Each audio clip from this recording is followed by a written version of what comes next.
นุนโดยแอปวันดีคอนเทนต์จริตไทยเพื่อคนไทยดาวน์โหลดได้แล้ววันนี้ยาแคปซูลขมิ้นชันอุ้ยอันบรรเทาอาการท้องอืดท้องเฟ้อ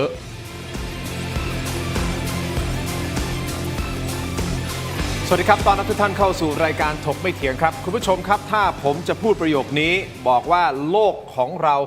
กำลังลุกเป็นไฟก็คงจะไม่ผิดสักเท่าไหร่นะครับจากสถานการณ์สู้รบระหว่างสหรัฐอิสราเอลและอิหร่านที่เกิดขึ้นที่ตะวันออกกลางนะครับคุณผู้ชมครับล่าสุดประธานาธิบดีโดนัลด์ทรัมป์ก็ประกาศเสียงแข็งเลยนะครับบอกว่าผู้นำคนต่อไปของอิหร่านทางเราต้องมีส่วนร่วมด้วย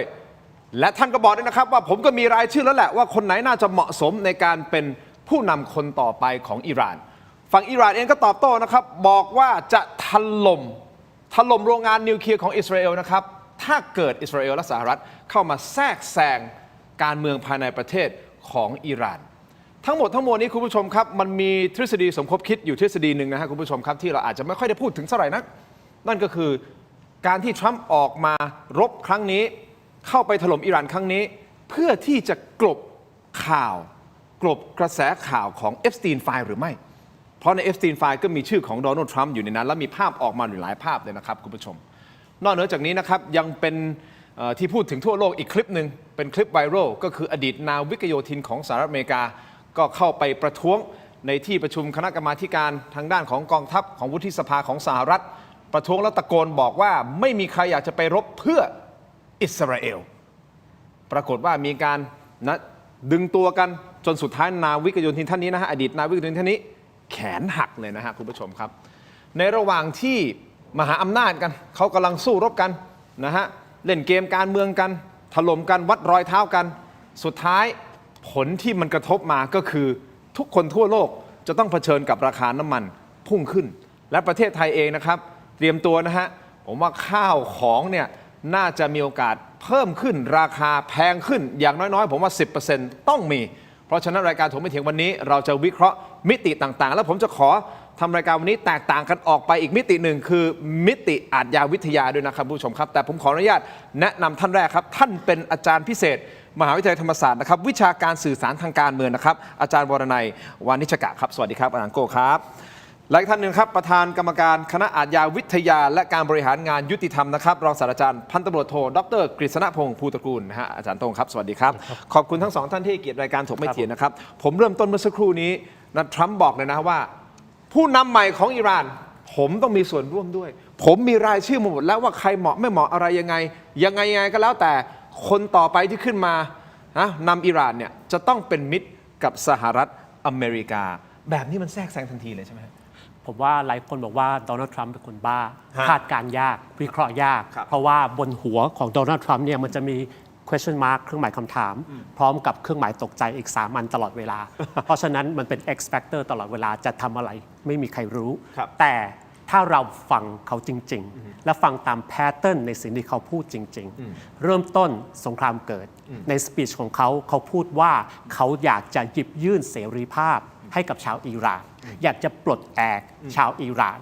พอมาถึงวันนี้สิ่งที่เขาพูดก็คือชาวอิหร่านครับเดี๋ยวผมเลือกให้เองนะผู้นำของใคร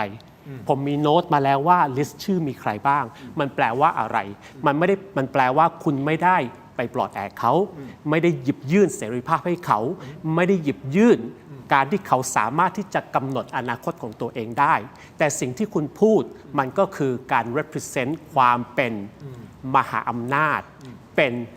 เจ้าของเมืองขึ้นเพราะคุณต้องคิดดูดีๆว่าถ้าใครมาบอกคนไทยทรัมป์มาบอกคนไทยว่าผมจะกำหนดเองหรือมีส่วนในการกำหนดว่านายกคือใครมีลิสต์รายชื่อไว้แล้วมีใครยอมไหมก็ไม่มีใครยอมชาวอิหร่านก็เหมือนกันแน่นอนเยอะแยะไม่ต้องการรีจีมของอัยาโตลลาห์แน่นอนถูกกดขี่ข่มเหงภายใต้รีจีมของอัยาโตลลาห์แต่ไม่ได้หมายความว่าอีกประเทศหนึ่ง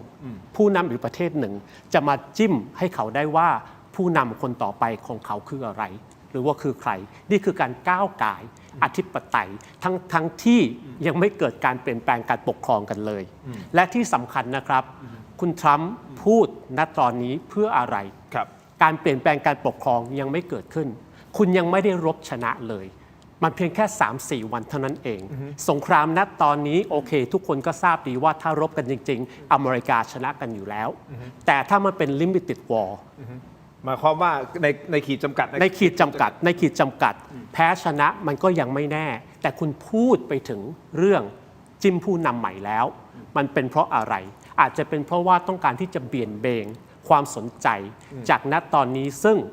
ตัวเขาเองและก็รัฐบาลของเขากำลังถูกถล่มอย่างหนัก ทั้งในประเทศทั้งนอกประเทศถล่มทางด้านสื่อสารนะครับไม่ใช่ทางด้านจรวดทั้งที่ตอนสงครามเริ่มต้นเนี่ยทุกคนเชียร์หมด ทุกคนยินดีหมด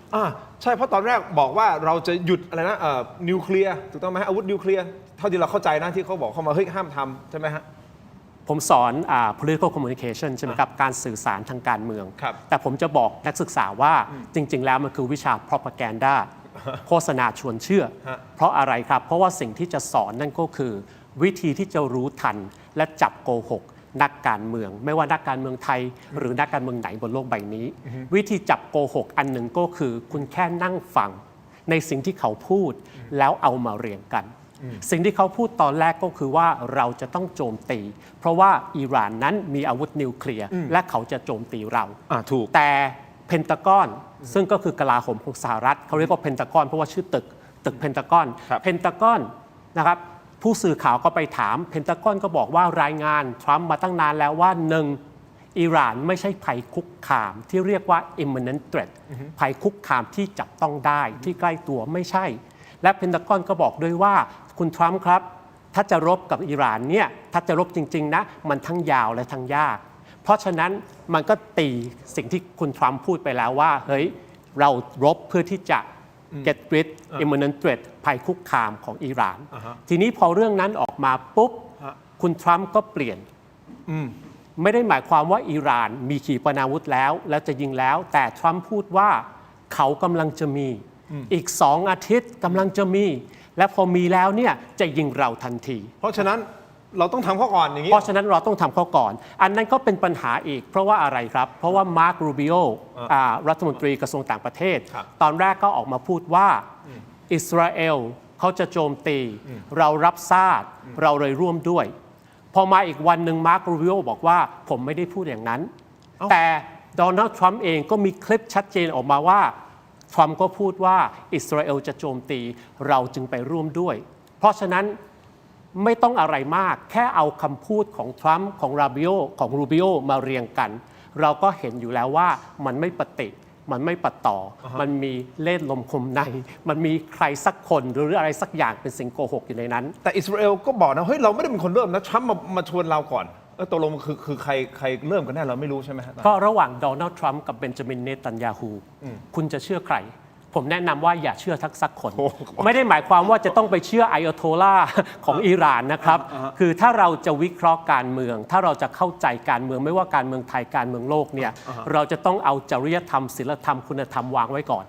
เพราะว่าคนเหล่านี้ทุกรัฐบาลทุกผู้นำบนโลกใบนี้สิ่งที่เขาพูดสิ่งที่เขาทำไม่ได้มาจากเหตุผลของจริยธรรมศีลธรรมหรือคุณธรรมมันมาจากเหตุผลของผลประโยชน์ผลประโยชน์เพราะฉะนั้นเราต้องวางเรื่องพระเอกผู้ร้ายลงและถ้าเราอยากจะเข้าใจเราก็ต้องเข้าใจว่าสิ่งที่เขาทำเนี่ยมันเข้าไปสู่จุดเป้าหมายอะไรผลประโยชน์อยู่ตรงไหนอย่างนี้อาจารย์ก่อนที่จะพูดคุยเพิ่มเติมเอาเป็นว่าประเด็นเรื่องของการเลือกผู้นำอาจารย์คิดว่าอิหร่านจะยอมไม่ยอมอยู่แล้วถูกต้องไหมในการที่จะให้ทรัมป์มาเป็นคนกำหนดว่าใครจะเป็นผู้นำคนต่อไปอิหร่านจะยอมถ้าเขาแพ้สงครามอย่างราบคาบแต่สิ่งนั้นยังไม่มีใครรู้ไม่มีใครทำนายได้โอเคครับอาจารย์โต้งครับฟังอาจารย์โก้พูดเมื่อสักครู่นี้มันก็พอเห็นภาพนะว่าเป็นยังไงแต่ถ้าในมุมของนักอาชญาวิทยาผมอยากจะนำเสนออีกมิติหนึ่งคุณผู้ชมครับที่ผ่านมาหลายวันเนี่ยเราพูดถึงแล้วโอเคเรียนเชิญอดีตทหารมานะมาวิเคราะห์นะวิธีการสงครามทำยังไงนะฮะช่องแคบฮอร์มูสถ้าถูกปิดแล้วจะเกิดอะไรขึ้นยังไงแต่ผมอยากจะลงลึกไปกว่านั้นในตัวบุคคลนะเพราะว่าจริงๆมันเริ่มต้นจากประธานาธิบดีโดนัลด์ทรัมป์ที่หลายคนบอกว่าคนนี้เป็นคนบ้าถูกต้องไหมฮะอาจารย์โก้แต่อาจารย์โต้งในมุมของนักอาชญาวิทยาเราจะวิเคราะห์คนนี้ยังไงว่าตกลงเราไม่สามารถคาดเดาเลยนะว่าเขาจะไปทางซ้ายไปทางขวาไปข้างหน้าไปข้างหลังเราไม่รู้เลยว่าเขาจะทำอะไรแล้วมันอันตรายมากนะฮะครับ คือต้องเรียนว่าเรามาวิเคราะห์ที่ตัวคุณทรัมป์เนี่ยนะคุณโดนัลด์ทรัมป์เนี่ยประธานาธิบดีสหรัฐเนี่ยนะครับ เขาเติบโตมาจากครอบครัวที่มีเงินนะครับคุณพ่อเนี่ยเป็นเจ้าของธุรกิจอสังหาริมทรัพย์เขาเป็นทั้งนักการเมืองนักธุรกิจนักการสื่อสารนักการตลาดแบ็กกราวด์ก็จบด้านเศรษฐศาสตร์มาแล้วเคยไปฝึกโรงเรียนทหารมาด้วยสมัยเด็กๆก็จากข้อมูลเช่นกันก็บอกว่าสมัยเด็กเนี่ยด้วยความที่เขาเนี่ยถูกคุณพ่อเนี่ยเขี่ยวเข็นมากว่าต้องเป็นผู้ชนะเท่านั้นแพ้ไม่ได้หมายความว่าถ้าเกิดเขาทำอะไรที่ไม่ประสบความสำเร็จเนี่ยจะโดนคุณพ่อเนี่ยตำหนิเราเย้ยหยันอันนี้ก็เลยเป็นการสะท้อนว่าความเป็นตัวตนของเขาวันหนึ่งมาเป็นผู้นำของประเทศเนี่ยเขาแสดงตัวตนเป็นอย่างไรก็เหมือนที่คนเห็นนะครับเพราะฉะนั้นเห็นด้วยกับท่านอาจารย์โก้มิติหนึ่งว่าคือเราต้องยอมรับก่อนว่าบริบทการเมืองเนี่ยโดยเฉพาะการเมืองโลกเนี่ยผลประโยชน์มาก่อนเลยครับโดยเฉพาะตอนที่เขาหาเสียงเขาบอกว่า we will make America great again อันนี้ก็ชัดเจนทำให้คนอเมริกันเองเนี่ยไปเลือกเขาแต่ขณะเดียวกันผลที่เกิดขึ้นตามมาขนาดนี้เดียวผมว่าคนอเมริกันเองก็ต้องยอมรับนะเพราะตอนนี้ทางการข่าวเองเนี่ยผมว่าสิ่งที่คนอเมริกันและคนทั่วโลกกลัวคือปฏิบัติการโลนวูฟโดดเดี่ยวแบบหมาป่าผู้เดียวดายหมายความว่าปฏิบัติการที่พูดง่ายๆก่อการร้ายครับทีอันนี้เป็นอะไรที่การข่าวหาได้ยากมากเพราะไม่รู้คนคนหนึ่งเนี่ยจะทำอะไรที่ไหนเมื่อไหร่อย่างไรที่ผ่านมาเนี่ยเวลาจะทำอะไรจะเป็นลักษณะแบบองค์กรเป็นเครือข่ายอันนี้จะมีการข่าวเล็ดลอดออกมาได้แต่ถ้าเกิดตามใดก็ตามคนคนหนึ่งไม่พอใจขึ้นมาแล้วไปทำเนี่ยอันนี้น่ากลัวเช่นหมายความว่าคุณทรัมป์เองเนี่ยเขารู้อยู่แล้วเขาไม่ต้องการใช้สงครามยืดเยื้อเพียงแต่ว่าจะเป็นไปตามที่คาดเดาหรือไม่เท่านั้นแหละว่าจะทำให้สงครามเนี่ยจบโดยเร็วซึ่งผมว่าก็ไม่น่าง่ายนะครับมีอีกประเด็นหนึ่งคุณผู้ชมครับที่เพิ่งเกิดขึ้นแล้วก็เป็นคลิปอยู่นะฮะก็คือทางด้านของประธานาธิบดีโดนัลด์ทรัมป์ก็ต้อนรับบาทหลวงทั่วสหรัฐร่วมอธิษฐานเพื่อประเทศผมอยากให้คุณผู้ชมดูคลิปตรงนี้สั้นๆนิดนึงนะมันประมาณไม่ถึง1 นาทีนะครับแต่จะเห็นถึงบรรยากาศนะฮะใน Oval Office นะฮะในที่ทำงานของประธานาธิบดีโดนัลด์ทรัมป์ที่รายล้อมไปด้วยหลายคนบุคคลยืนและมีการสวดมนต์ภาวนากันนะฮะไปดูช่วงนี้กันครับ We are honored to come before your presence today, lifting up the arms of our president. We pray for your continued blessing and favor to rest upon him. We pray for wisdom from heaven to flood his heart, his mind, and Lord, you will guide him in these challenging times that we're facing today. I pray for your grace and your protection over him. I pray for your grace and protection over our troops and all of our men and women serving in our armed forces. And Father, we just pray you'll continue to give our president the strength that he needs to lead our great nation as we come back to one nation under God, indivisible, with liberty and justice for all. We pray your heavenly blessing upon him in Jesus' name. ถ้าจะให้วิเคราะห์ตรงนี้คุณผู้ชมครับมันก็เป็นคลิปที่ถูกวิพากษ์วิจารณ์มีการจงใจปล่อยคลิปนี้ออกมาหรือไม่เพื่อที่จะบอกว่าสิ่งที่เขากำลังทำอยู่ได้รับการสนับสนุนจากพระเจ้าหรือเปล่าเพื่อสร้างความชอบธรรมในการทำสงครามหรือเปล่าอันนี้คือผมตั้งคำถามนะฮะคุณผู้ชมครับเพราะว่าถ้าดูไปแล้วทำไมในสถานการณ์แบบเนี้ยเหมือนเอาศาสนาอีกขั้วหนึ่งขออภัยนะฮะคือศาสนาเราเคารพทุกศาสนาอยู่แล้วถูกต้องไหมแต่เนี่ยมันเหมือนอิสลามแล้วตอนนี้คือพระผู้เป็นเจ้าพระเยซูอะไรก็แล้วแต่นะเนี่ยผมไม่แน่ใจนะแต่ว่าเหมือนเอาตรงนี้มาเป็นเกราะกำบังแล้วก็บอกว่าเนี่ยผมมีความชอบธรรมแล้วขอให้เรามีพลังในการต่อสู้ต่อไปผมเห็นในโซเชียลมีเดียของคนอเมริกันเขาก็ออกมาล้อกันว่าณตอนนี้มันกลายเป็นสงครามระหว่างรัฐศาสนากับรัฐศาสนารัฐหนึ่งก็คือ Islamic Republic of Iran อีกรัฐหนึ่งก็คือ Evangelical Christian Republic of America แต่นี่มันคือขบวนการของ political communication หรือ propaganda คืออาจารย์มองนี่คือเป็น propaganda ถูกต้องมัน propaganda ที่ base อยู่ในความจริงเพราะว่าทุกคนใน Oval Office ตรงนั้นเขาเป็นคริสเตียนที่เคร่งครัดจริงอันนี้ผมไม่ไปก้าวก่ายความเชื่อของเขาแต่เขาเชื่ออย่างนั้นจริงๆแต่มันเป็น propaganda ยังไงสิ่งหนึ่งที่เราต้องเข้าใจนะครับก็คือว่าไม่ว่าประเทศไหนทำสงครามเนี่ยคุณจะต้องขายสงครามอันนั้นให้กับประชาชนของคุณให้ได้และก็ประชาชนรอบโลกให้ได้สิ่งนี้สำคัญเหตุผลประโยชน์ของสงครามคืออะไรนั่นเรื่องหนึ่งแต่ความชอบธรรมคุณต้องหามาที่จะขายให้กับประชาชนของคุณที่คุยกันเมื่อตอนก่อนหน้านี้ใช่ไหมครับเหตุผลเรื่องนิวเคลียร์มันฟังไม่ขึ้นมันจบไปแล้วมันโดนตีตกและก็มีเหตุผลเรื่อง เปลี่ยนแปลงการปกครอง มันก็ยังยาวไกลเหลือเกิน คือไม่มีใครเถียงนะครับว่าชาวอิหร่านนั้นอยู่ภายใต้รัฐบาลที่กดขี่ที่โหดร้ายและที่คอร์รัปต์ไม่มีใครเถียงเรื่องนี้ ไม่มีใครเถียงว่าชาวอิหร่านควรจะได้รับรัฐบาลที่ให้เสรีภาพมีอิสรภาพไม่มีใครเถียง แต่เรื่องนั้นมันยังยาว มันจะไปถึงยังไงยังไม่มีใครทราบ แต่ณตอนนี้เราจะทำยังไงดีในเมื่อนิวเคลียร์ขายไม่ได้ ในเมื่อระหว่างรบกันเนี่ยอเมริกาอิสราเอลก็ปลอมอิหร่านราบเป็นหน้ากรอง กรุงเทหะรานก็ราบเป็นหน้ากรอง แต่มีเด็กผู้หญิง165 คนเสียชีวิตด้วย อีกเรื่องหนึ่งก็คืออเมริกาก็ดีใจทรัมป์ก็ดีใจว่าไปยิงเรือฟริเกตของอิหร่านจม ดีใจแต่ก็โดนโลกด่า แม้กระทั่งอินเดียเองก็ออกมาว่าคุณทำอย่างนี้ได้ยังไง ผมเชิญเขาไปฝึกซ้อมรบ และเขากลับมา เขาไม่ได้พร้อมจะรบกับใคร เขาอยู่ใน international water คุณไปยิงเขาได้ยังไง ก็โดนด่ารอบหมด และในขณะเดียวกันนะครับไอ้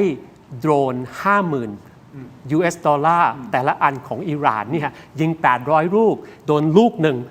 มันก็โดนฐานทัพโดนเรดาร์ราคา1,000 กว่าล้าน US ดอลลาร์ของอเมริกาแล้ว เพราะฉะนั้นทุกสิ่งทุกอย่าง อเมริกาถือไพ่เหนือ แต่มันดูไม่ค่อยดีเท่าไหร่ ทีนี้มันดูไม่ค่อยดีเท่าไหร่ คุณจะทำยังไง คุณก็จะต้องเอื้อมไปหาพลังอำนาจอันสูงสุด ไม่ใช่ของโลกใบนี้ แต่ของจักรวาลนี้นั่นก็คือพระผู้เป็นเจ้า และถ้าเราสังเกตโบเตอร์เบสของคุณทรัมป์ วอเตอร์นะ ใช่ พวก voter ซึ่งก็เป็นเพื่อนผมหลายคนที่นั่นเหมือนกัน ก็คือคริสเตียน โอเค คริสเตียน ข้าใจละ แบบเคร่งครัดด้วยนะครับ ใครจะบอกว่าคนอเมริกาไม่เคร่งศาสนา ผมขอยืนยันนั่งยันนอนยันตีลังกายันว่าไม่จริงนะครับเขาก็เคร่งครัดเรื่องนี้เขาเชื่อเรื่องกอดเชิญ ถ้าอย่างนั้นอาจารย์โก้กำลังจะบอกว่าตรงเนี้ยเป็น move ที่เพื่อที่จะผมใช้คำนี้นะ ใช้คำว่าขายความเชื่อให้กับคนที่ support เขาหาความชอบธรรมในการลุยต่อ ตอกย้ำเข้าไป โอเค ตอกย้ำเข้าไปแล้วก็อาจจะเพิ่มขึ้นเรื่อยๆ เพราะฉะนั้นณตอนนี้ โอเค อาจจะมองได้ว่าเป็น move ที่ค่อนข้าง desperate กูไม่รู้ว่าจะทำอะไรแล้ว หมดเหมือนใกล้จะหมดมุกละ พระเจ้านี่แหละ โอเคอันนี้คุณผู้ชมครับ มีอีกประเด็นหนึ่งที่ผมอยากจะพูดคุยต่อนะครับ เดี๋ยวให้อาจารย์ต้องวิเคราะห์ด้วยนะครับว่าคนนี้นะฮะถูกมอบหมายให้มาทำหน้าที่เป็นรัฐมนตรีกระทรวงสงคราม ก่อนหน้านี้ก็คือกระทรวงกลาโหมนะครับถ้าเปลี่ยนชื่อเป็นกระทรวงสงครามนะครับก็คือคุณพิธเฮเซกมูฟของเขาการออกมาสื่อสารท่าทีของเขาโอ้ต้องบอกเลยนะฮะหลายคนพอดูไปแล้วโอ้โหเท่มากเลยเท่จัดเลยนะครับทำไมถึงเลือกคนนี้มาอยู่ในตำแหน่งนี้เดี๋ยวช่วงหน้ากลับมาวิเคราะห์กันต่อครับสักครู่เดียวครับ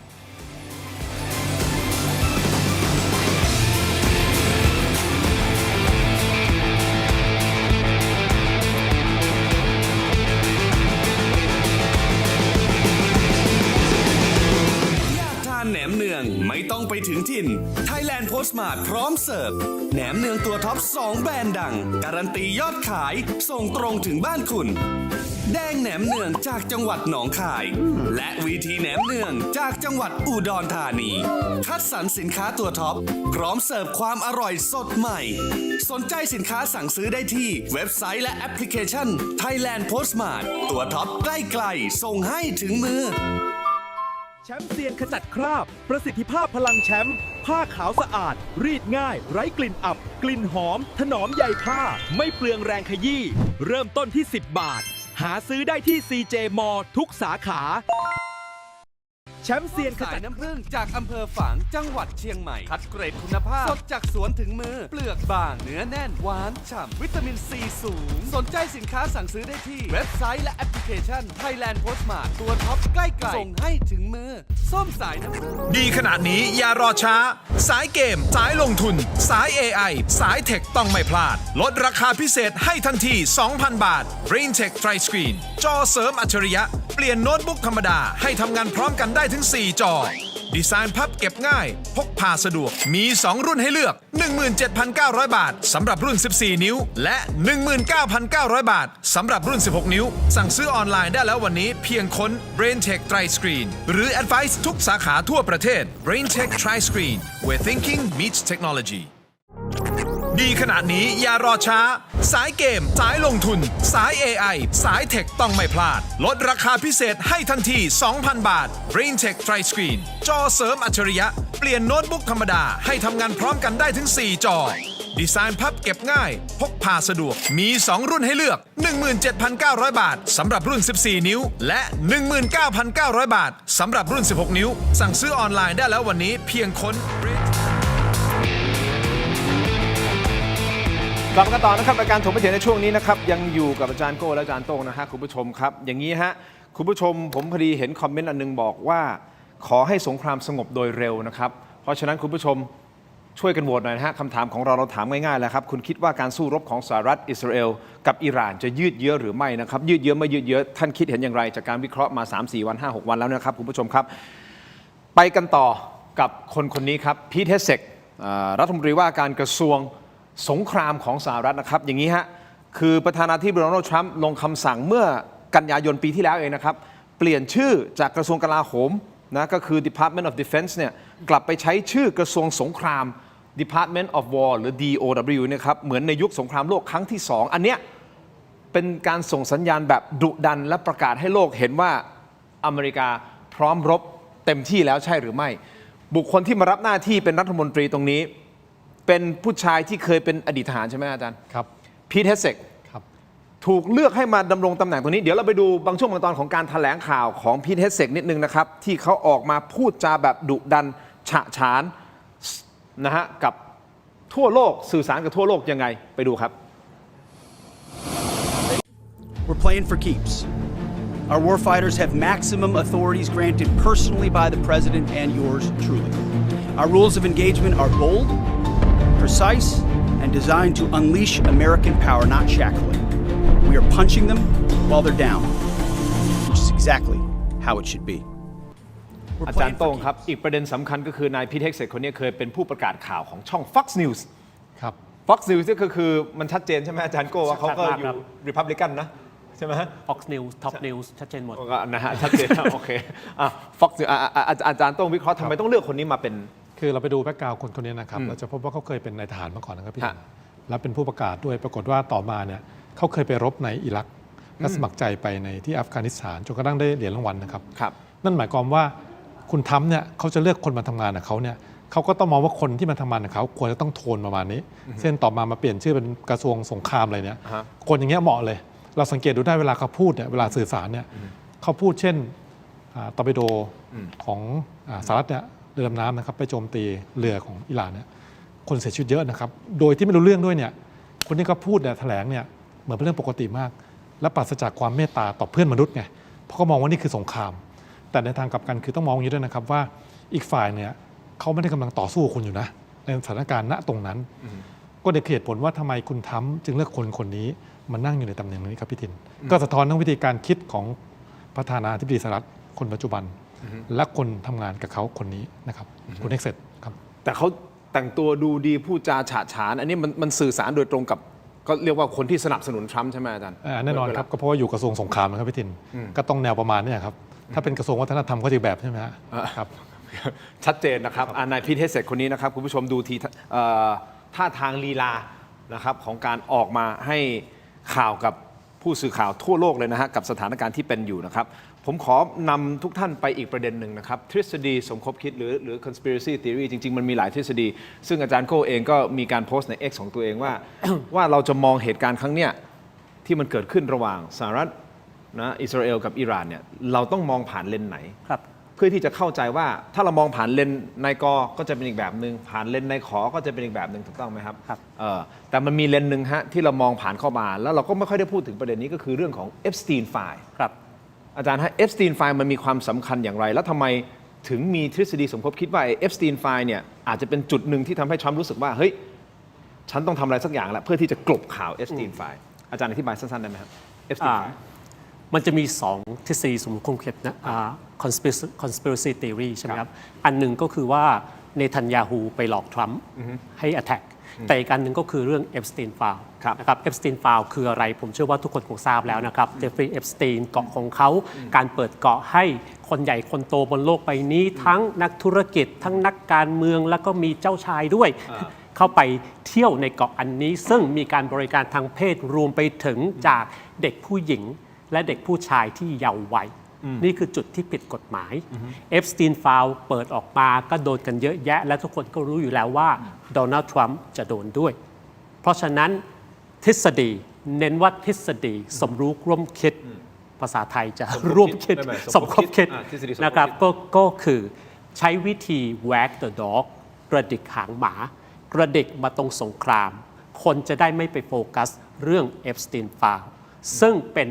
ยุทธศาสตร์ยุทธวิธีที่นักการเมืองทั่วโลกใช้ตลอดเวลาอย่างเช่นฮุนเซนก็เหมือนกันมีปัญหาในประเทศก็มารบกับไทยซะเหมือนกันนะครับมีปัญหาเอฟสตีนก็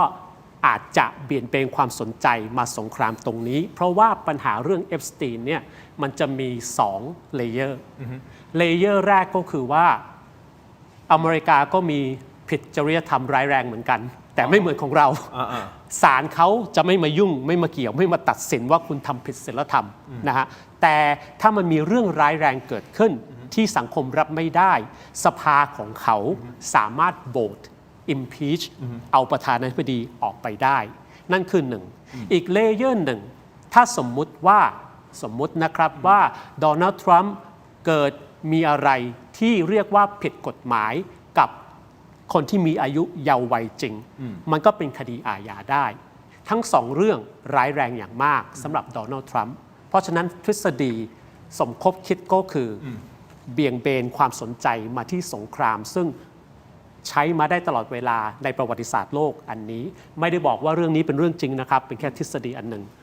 นี่คุณผู้ชมเพิ่มเติมนะที่อาจารย์โก้พูดนะครับเอฟสตีนไฟล์คือชุดเอกสารและหลักฐานทั้งหมดที่เกี่ยวข้องกับคดีของเจฟฟรีย์เอฟสตีนซึ่งเป็นผู้ต้องหาคดีล่วงละเมิดทางเพศเด็กและยังมีคดีค้ามนุษย์นะฮะ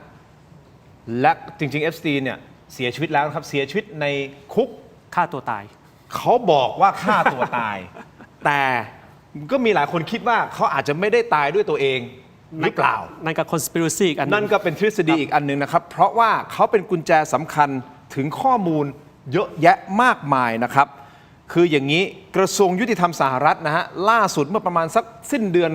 มกราที่ผ่านมาเนี่ยนะครับปล่อยเอกสารที่เกี่ยวข้องกับคดีเนี่ยประมาณ3 ล้านหน้านะ3 ล้านหน้าออกมาสู่สาธารณะจริงๆเขาบอกมีมากถึง6 ล้านหน้าที่รวบรวมมาตั้งแต่ปี 2005 หลังที่เขาถูกกล่าวหาว่าล่วงละเมิดเด็กหญิงในรัฐฟลอริดาและในไฟล์นั้นมีอะไรครับเพิ่มเติมนิดนึงมีจดหมายมีอีเมลมีโทรสารมีบันทึกข้อมูลเส้นทางการเงินมีภาพถ่ายมีวิดีโอจริงๆภาพถ่ายวิดีโอนี่มีเป็นพันๆเป็นหมื่นๆเลยนะฮะและยังมีบันทึกการติดต่อสื่อสารซึ่งสะท้อนถึงเส้นทางการเงินเครือข่ายบุคคลและกระบวนการสอบสวนของรัฐซึ่งเอกสารชุดนี้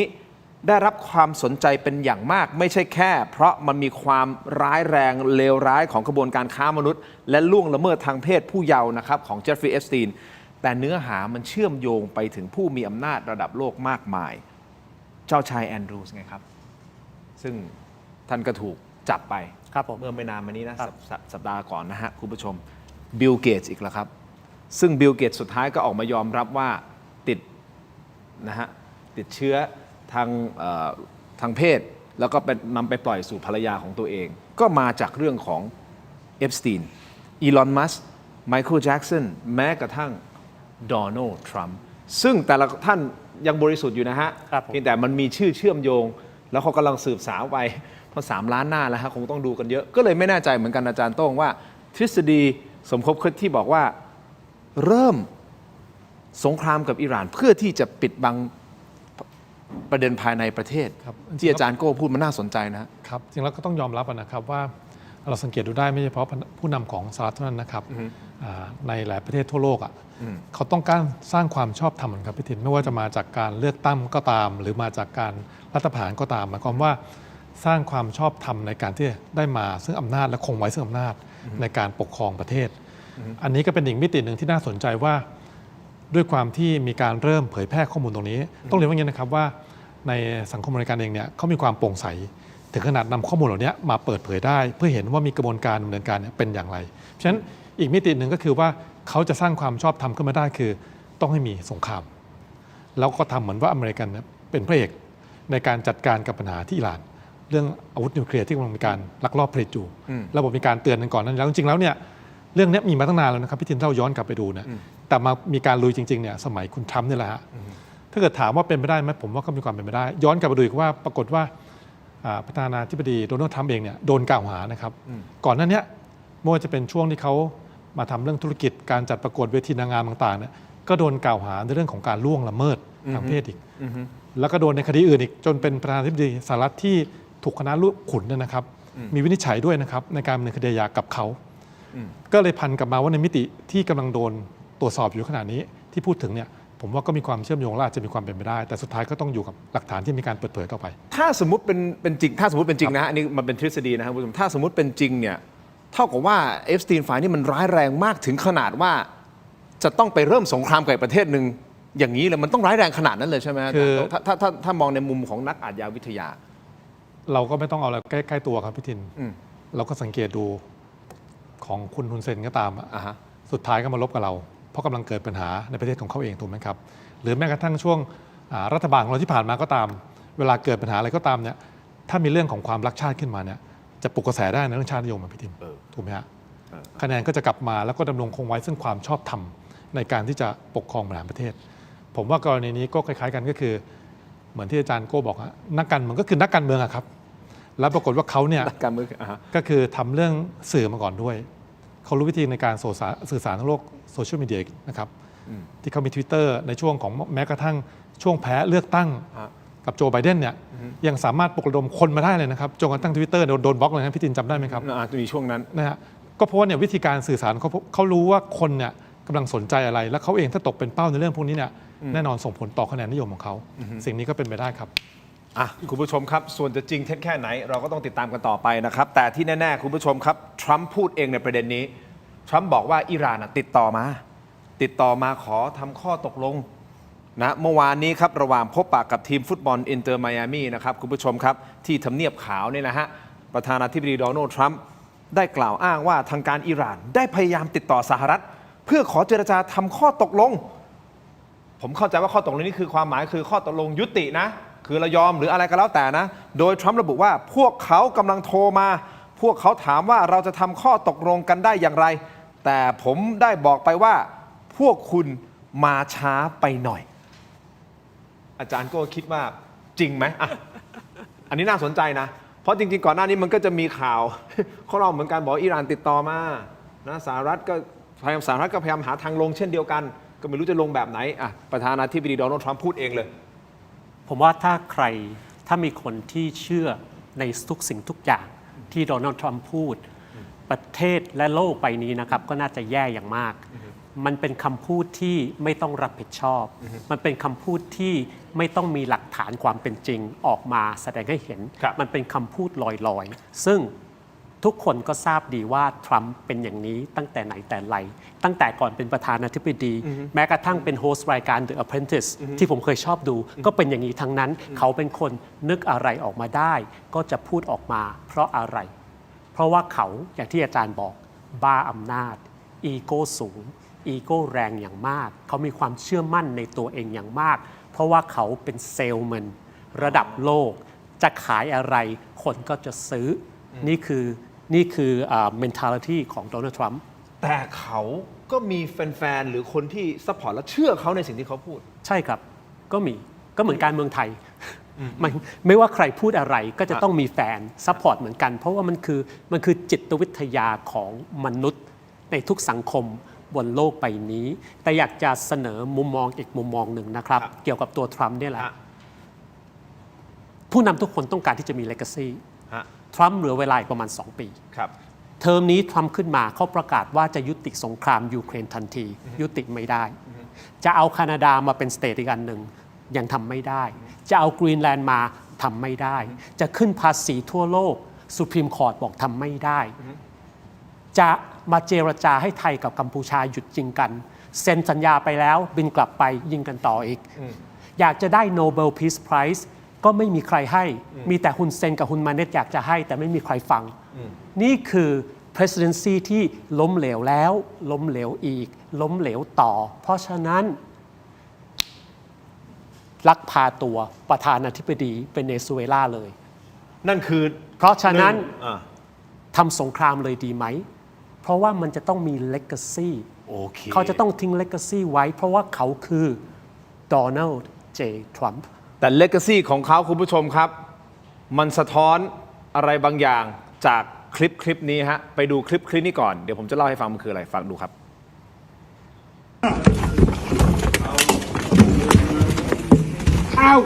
No one wants to fight for Israel! His hand, his hand! Oh, his hand!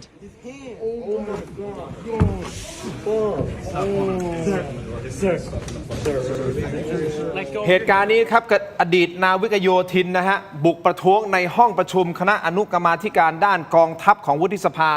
แล้วตะโกนบอกว่าไม่มีใครอยากรบเพื่ออิสราเอลเลก a ซี่ของโดนัลด์ทรัมป์จะถูกจารึกจากประโยคนี้หรือเปล่า พักสักครู่ช่วงหน้ากลับมาวิเคราะห์กันต่อครับ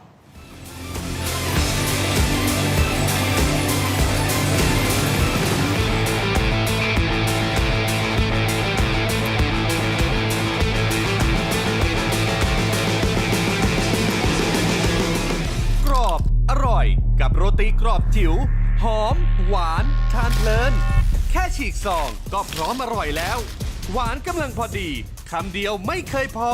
พิเศษสุดปกติถุงละ 49 บาท วันนี้ 3 ถุงเพียง 100 บาท ต้นตำรับจังหวัดสตูล อร่อยเพลิน แถมได้ช่วยชุมชน มีจำนวนจำกัด สั่งซื้อได้ที่เว็บไซต์และแอปพลิเคชัน Thailand Postmart ตัวท็อปใกล้ๆส่งให้ถึงมือ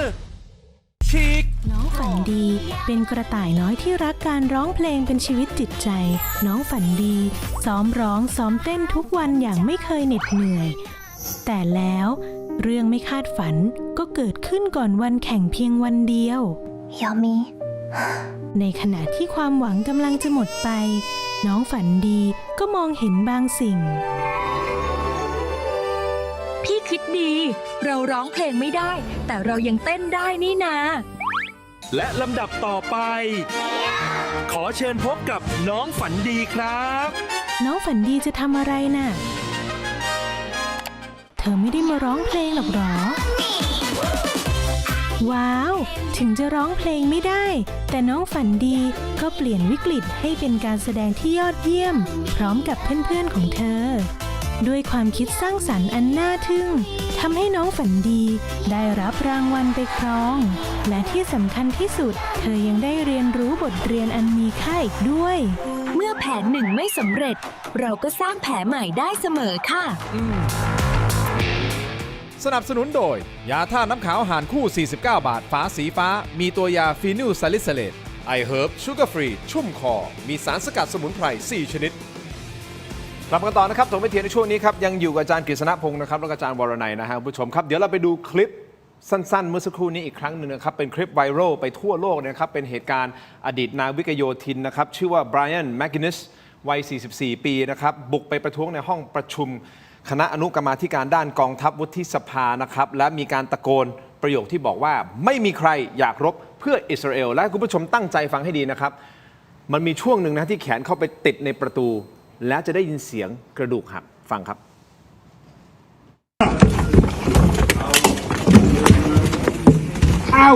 No one wants to fight for Israel! His hand, his hand! Oh, his hand!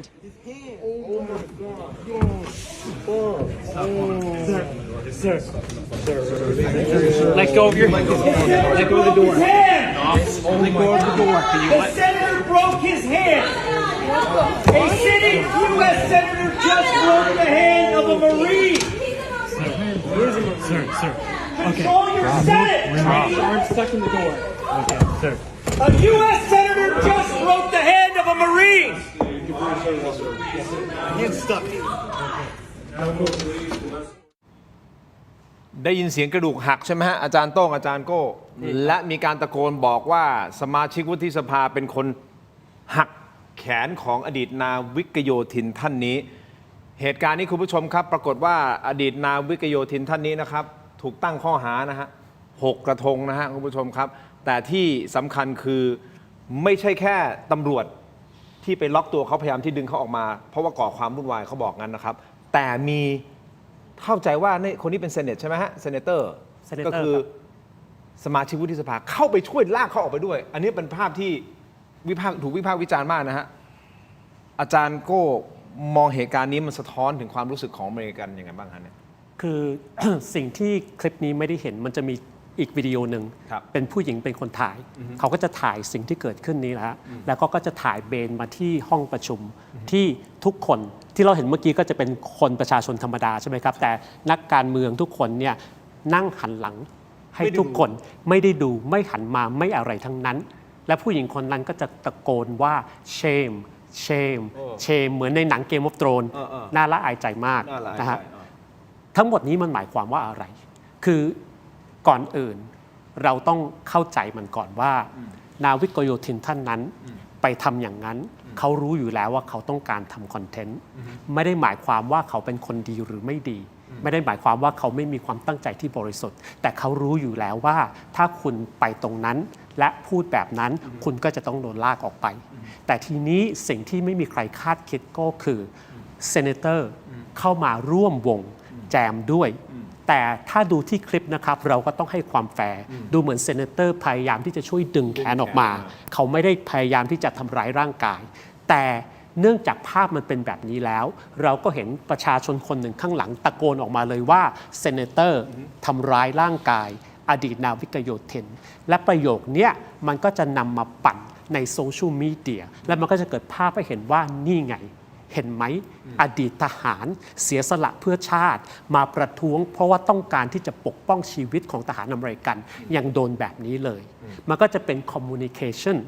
การสื่อสารอีกอันหนึ่ง ที่ฝ่ายที่ต่อต้านสงครามนั้นก็นำมาใช้ เพราะฉะนั้นณตอนนี้สงครามมันมี 2 มิติ ทุกสงครามมี 2 มิติ มิติที่ยิงใส่กัน และก็มิติของการสื่อสาร เพราะว่าคุณมีความจำเป็นที่จะต้องให้ประชาชนส่วนใหญ่นั้นเข้าข้างคุณ คุณถึงจะสามารถทำสงครามต่อได้ หรือยุติสงครามได้ คุณผู้ชมครับ ข้อมูลเพิ่มเติมวุฒิสมาชิกพรรครีพับลิกันนะฮะคนนี้นะครับที่เป็นคนที่ไปดึงแขนก็ให้ความเป็นธรรมนะฮะเหมือนจะช่วยดึงแขนออกมาจากที่ติดที่ประตูนะครับชื่อว่าทิมชีฮีนะครับก็มีการโพสต์บนโซเชียลมีเดียนะครับสุภาพบุรุษคนนี้มาที่รัฐสภาเพราะอยากได้การเผชิญหน้าและเขาได้มันผมหวังว่าเขาจะได้รับความช่วยเหลือที่จำเป็นโดยไม่ก่อความรุนแรงเพิ่มเติมนายทิมชีฮีเขียนไว้แบบนี้นะครับคุณผู้ชมครับอาจารย์โต้งมองมูฟนี้ไงมันเป็นการสื่อสารแบบหนึ่งถูกต้องไหมฮะจากอดีตนาวิกโยธินท่านนี้ ครับ คือรู้อยู่แล้ว ครับคือ ว่าต้องเกิดเรื่อง ก็เหมือนที่อาจารย์โก้บอกครับว่าคนนาวิกโยธินท่านนี้เข้าไปที่นี่รู้อยู่แล้วว่าไปประกาศแบบนี้จะต้องมีการถ่ายภาพถ่ายคลิปและอาจจะต้องเสี่ยงต่อการถูกดำเนินคดี แต่เขาต้องการทำเพื่อต้องการจะให้โลกรับรู้ว่าการที่ทำเนี่ยมันเป็นสิ่งที่ไม่ถูกต้องอะไรยังไงผมว่าตรงนี้เป็นจุดสำคัญมากกว่าในการที่จะสื่อสารออกไปแตกต่างกันก็คือว่าถ้าเกิดเขาไปตะโกนพูดตามท้องถนนเหมือนที่คนอเมริกันเดินขบวนประท้วงต่างๆพวกนี้ก็มองเป็นเรื่องปกติ แต่ปรากฏว่าการไปพูดในสถานที่ตรงนี้ไม่ปกติครับพี่ทินโดยเฉพาะเข้ามาแล้วจะต้องมีคนมีเจ้าที่มาขวางมาเอาตัวไป ก็เป็นไปตามที่เขาคิดไว้หลักสำคัญตรงนี้ครับ ไม่ว่าสังคมใดก็ตามเนี่ยนะครับ ผู้ชนะเนี่ยคือผู้เขียนประวัติศาสตร์ง่ายๆเลยนะครับ โอเคสั้นๆอย่างนี้เลยนะผู้ชนะคือผู้เขียนประวัติศาสตร์ใช่ครับโดยเฉพาะถึงแม้จะไม่สนใจว่าปัจจุบันโลกไปไกลมีการถ่ายภาพคลิปต่างๆแต่เราสิ่งเห็นในปรากฏการณ์ของคุณทรัมป์เนี่ยทำคือเช่น การไปจมเรือของอิหร่านเนี่ยมีเจตนาถ่ายภาพเล่ามาลงไม่ว่าจะเป็นในเชิงของการสงครามจิตวิทยาด้วยข่มขวัญคู่ต่อสู้ด้วยฝ่ายตรงข้ามด้วยแต่เขาต้องการให้เห็นว่าเขาทำจริงไม่มีความเมตตาหรืออย่างกรณีเด็กๆเนี่ยเสียชีวิตในโรงเรียนที่อิหร่านเนี่ยก็ตามนะครับก็สะท้อนหลายๆอย่างว่าในเมื่อประเทศของคุณเองเนี่ยชูเรื่องสิทธิเสรีภาพสิทธิมนุษยชนแต่ปรากฏว่าพอเวลาวันหนึ่งไปกระทำไม่ต้องพูดถึงสิ่งพวกนี้เลยก็แบบที่วกกลับมาครับว่าคนมีอำนาจนะครับคนชนะครับเขาต้องทำทุกอย่างเพื่อให้เขาเนี่ยกลุ่มไว้ด้วยอำนาจนะครับคุณผู้ชมครับ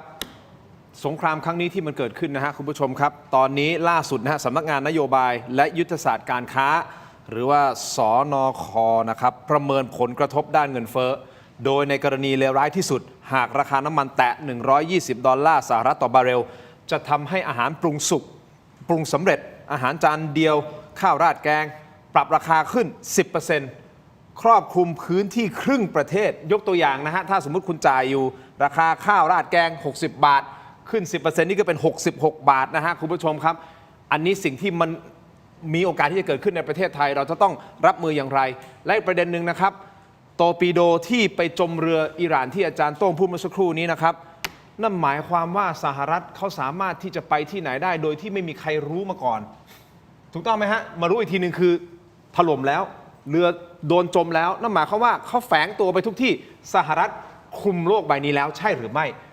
ไปฟังคำตอบครับในช่วงออนไลน์นะฮะเทโรดิจิทัลใน YouTube นะครับ Facebook ในถกไม่เถียงพูดคุยกันต่อในออนไลน์สำหรับทีวีนะครับขอบคุณทั้งสองท่านก่อนนะครับขอบคุณครับเจอกันในออนไลน์ถกไม่เถียงครับสวัสดีครับ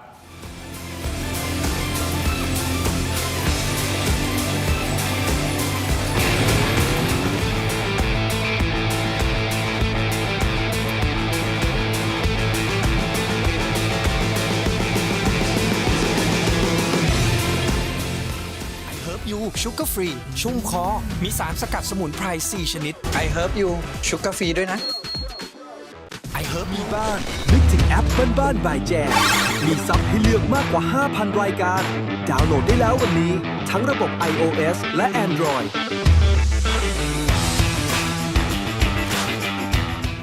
I Herb You ชูการ์ฟรีชุ่มคอมีสารสกัดสมุนไพร4ชนิด I Herb You ชูการ์ฟรีด้วยนะ I Herb You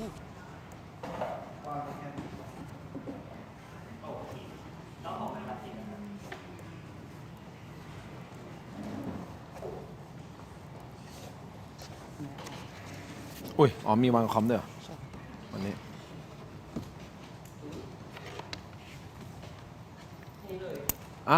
คุณผู้ชมที่เพิ่งเข้ามานะฮะก็ช่วยกันกดไลค์กดแชร์คอมเมนต์กันเข้ามาหน่อยนะครับอย่าลืมโหวตให้ผมด้วยได้ไหมฮะคุณคิดว่าการสู้รบของสหรัฐอิสราเอลและอิหร่านนะฮะที่มันเกิดขึ้นเนี่ยมันจะยืดเยื้อหรือไม่นะครับรบกวนโหวตกันเข้ามาหน่อยนะฮะอยากรู้ว่าคุณผู้ชมคิดเห็นอย่างไรจากการติดตามข่าวสารนะตั้งแต่วันเกิดเหตุที่มีการสังหารผู้นำสูงสุดของอิหร่านเมื่อวันเสาร์ที่28กุมภาพันธ์ที่ผ่านมาใช่ไหมวันเสาร์ที่28เนาะใช่วันเสาร์ที่28แล้วลากมาจนถึงวันนี้นะฮะเรามีการวิเคราะห์กันผมเชื่อคุณผู้ชมก็ติดตามข่าวสารจากทุกช่องทางทุกรายการนะครับนะที่เรานำเสนอข่าวในประเด็นนี้ซึ่งวันนี้ถกไม่เถียงของเรามาอีกมิติหนึ่งเนาะมามิติเรื่องของนักอาชญาวิทยาด้วยเพราะผมน่าสนใจว่าเราจะวิเคราะห์นะฮะ criminal mind หรือคนหนึ่งที่เขาคิดยังไงทำไมคือเขาถึงทำแบบนั้นใช่ไหมฮะแล้วการตัดสินใจในแต่ละมูฟเขาทำเพราะอะไรยังไงมันก็น่าสนใจในการวิเคราะห์ตรงนี้นะฮะซึ่งอาจารย์โต้งก็วิเคราะห์ได้ดีนะครับวันนี้อาจารย์โก้ก็มาอยู่ในรายการด้วยนี่เป็นครั้งแรกที่ผมติดตามอาจารย์โก้มาพักใหญ่แล้วนะฮะนี่เป็นครั้งแรกที่นะอาจารย์โก้ให้เกียรติมาในรายการของเราก็มาวิเคราะห์นะครับได้เห็นถึงวิธีคิดนะครับเพราะอาจารย์ก็ติดตามเรื่องนี้แล้วอาจารย์สอนอาจารย์เป็นอาจารย์พิเศษสอนที่มหาวิทยาลัยธรรมศาสตร์ด้วยนะครับสอนเกี่ยวกับเรื่องของการสื่อสารทางการเมืองนะครับหรือpolitical communication หรือคำหนึ่งที่อาจารย์ใช้คำว่า propaganda ซึ่งอาจารย์เคยใช้ชีวิตอยู่ที่สหรัฐอันนี้สำหรับบางท่านอาจจะยังไม่รู้จักนะขออนุญาตอาจารย์โต้งนะอาจารย์โก้เคยใช้ชีวิตที่อเมริกาประมาณ10กว่าปี11 ปีครับ11 ปีเรียนที่เท็กซัสนะครับแล้วก็กลับมาทำงานแล้วก็เป็นนักเขียนด้วยแล้วก็เป็นจะใช้คำว่าเป็นคอลัมนิสต์ได้ไหมใช้คำนี้หรือคอลัมนิสต์ครับคอลัมนิสต์แต่ก่อนนะครับเป็นอดีตแต่ว่าก็โดนแคนเซิลไปแล้วหลังจากรัฐประหารของคุณประยุทธ์ก็โดนแคนเซิลไปซึ่งหลายๆคนโดนแคนเซิลก็อย่างนั้นนะครับประเทศไทยเราไม่ยุ่งยากทำอะไรกันง่ายๆโอเคชัดเจนก็คือเขียนให้กับ Bangkok Post ครับผมครับอันนี้พูดได้เนาะเขียนกับ Bangkok Post พูดได้ก็เป็นที่รู้กันอยู่แล้วสำหรับกลุ่มคนที่ติดตามอ่านบางก็โพสต์ครับนะครับก็นี่แหละฮะแล้วก็อาจารย์ก็สอนที่เป็นอาจารย์พิเศษสอนที่มหาวิทยาลัยธรรมศาสตร์แล้วก็สอนมา10 กว่าปีเช่นเดียวกัน10 กว่าปีเช่นเดียวกันครับนะครับแล้ววันนี้ก็มาแชร์มุมมองในหลายๆมิติเรื่องของการสื่อสารนะครับอย่างนี้นะฮะคุณผู้ชมอย่าลืมฮะคอมเมนต์กันเข้ามาและโหวตให้ผมหน่อยนะครับกลับเข้ามาเลยนะฮะพร้อมไหมทีมงานจัดเตรียมร้านขายของชำของผมพร้อมแล้วนะครับร้านโชว์หวยพร้อมนับ5 4 3 2กลับเข้ามาสู่ช่วงออนไลน์ของรายการถกไม่เถียงนะครับคุณผู้ชมครับยังอยู่กับ2ท่านนะครับอาจารย์โต้งกับอาจารย์โก้นะฮะรบกวนทุกท่านช่วยกันโหวตเข้ามาหน่อยได้ไหมครับเราถามท่านว่าคุณคิดว่าการสู้รบของสหรัฐอิสราเอลและอิหร่านจะยืดเยื้อหรือไม่นะครับวันนี้พูดคุยกันหลายมิตินะครับหลายมิตินะรวมถึงมิติของทฤษฎีสมคบคิดด้วย conspiracy theory ด้วยนะครับเพราะว่ามันเป็นสิ่งที่ค้างคาใจผมอยู่เหมือนกันนะว่าสรุปแล้วเนี่ยเอฟสตีนไฟล์มันรุนแรงถึงขั้นที่สามารถทำให้คนหนึ่งตัดสินใจว่าเบี่ยงเบนความสนใจของเอฟสตีนไฟล์ที่มันอยู่ในสหรัฐเนี่ยเบี่ยงเบนมาเลยเอาไปทำสงครามกับอิหร่านเลยไปถล่มเลยไปถ ษนะครับผมขออนุญาตใช้คำไปสังหารผู้นำสูงสุดของอิหร่านนี่มันเรื่องใหญ่มาก ซึ่งมันก็เป็นแค่ทฤษฎีจริงเท็จเราไม่รู้แต่มีความเป็นไปได้ไหมทุกอย่างมันเป็นไปได้แหละถูกต้องไหมครับเราก็คงไม่ได้ตัดสินนะฮะแต่เราก็ต้องวิเคราะห์ในหลากหลายเลเยอร์นะฮะหลากหลายชั้นหน่อยนะครับว่าทุกอย่างที่มันเกิดขึ้นตอนนี้มันเกิดขึ้นเพราะอะไรและมันจะนำไปสู่จุดจบอย่างไรผมว่าตรงนี้สำคัญแล้วจะจบเมื่อไหร่อันนี้น่าเป็นห่วงแต่อย่างที่เราได้เห็นแล้วนะครับตอนแรกมีข่าวว่าจะปิดช่องแคบฮอร์มุสใช่ไหมฮะช่องแคบฮอร์มุสคือไม่ให้ทุกคนผ่านเลยปรากฏว่าล่าสุดเมื่อวานนี้ก็มีการอัปเดตข่าวกันว่าโอเคไม่ให้ผ่านเฉพาะเรือสัญชาติอเมริกัน EU พันธมิตรของอเมริกันนะอิสราเอลไม่ให้ผ่านแต่เรือสัญชาติอื่นๆผ่านได้อันนี้มันก็ทำความสบายใจเพิ่มมากขึ้นนิดนึงแต่มันก็ยังไม่ได้สบายใจทั้งหมดนะฮะเพราะยังไงอุปทานมันไม่แมทช์กับอุปสงค์และ supply demand มันไม่แมทช์กันแล้วทำให้ทุกอย่างราคามันขึ้นนะฮะอย่างที่ผมเรียนไปคุณผู้ชมครับพูดเพิ่มเติมนิดนึงแล้วกันนะฮะเดี๋ยวไปฟังเสียงท่านนิดหน่อยแล้วเดี๋ยวมาวิเคราะห์นะครับคือทางด้านของสนค.ก็มีการคาดการณ์นะฮะเรื่องของราคาสินค้าอุปโภคบริโภคนะครับหากสถานการณ์ยังเป็นอย่างนี้อยู่โดยสำนักงานนโยบายและยุทธศาสตร์การค้าประเมินผลกระทบด้านเงินเฟ้อโดยในกรณีเลวร้ายสุดนะคุณผู้ชมฟังอันนี้มันปากท้องของชาวบ้านแล้วนะผมขออนุญาตกลับมาที่ปากท้องชาวบ้านเลวร้ายที่สุดหากราคาน้ำมันแตะ$120ต่อบาร์เรลจะทำให้อาหารปรุงสำเร็จอาหารจานเดียวข้าวราดแกงปรับราคาขึ้น 10% ครอบคลุมพื้นที่ครึ่งประเทศเลยนะครับอย่างที่ผมยกตัวอย่างไปใช่ไหมสมมติข้าวแกง50 บาท60 บาทหรือ100 บาทอะไรก็แล้วแต่เนี่ยมันเพิ่มขึ้น 10% เลยนะฮะเดี๋ยวไปฟังเสียงท่านนันทพงศ์จิระเลิศพงศ์ผู้อำนวยการสนค.กันนิดเดียวครับ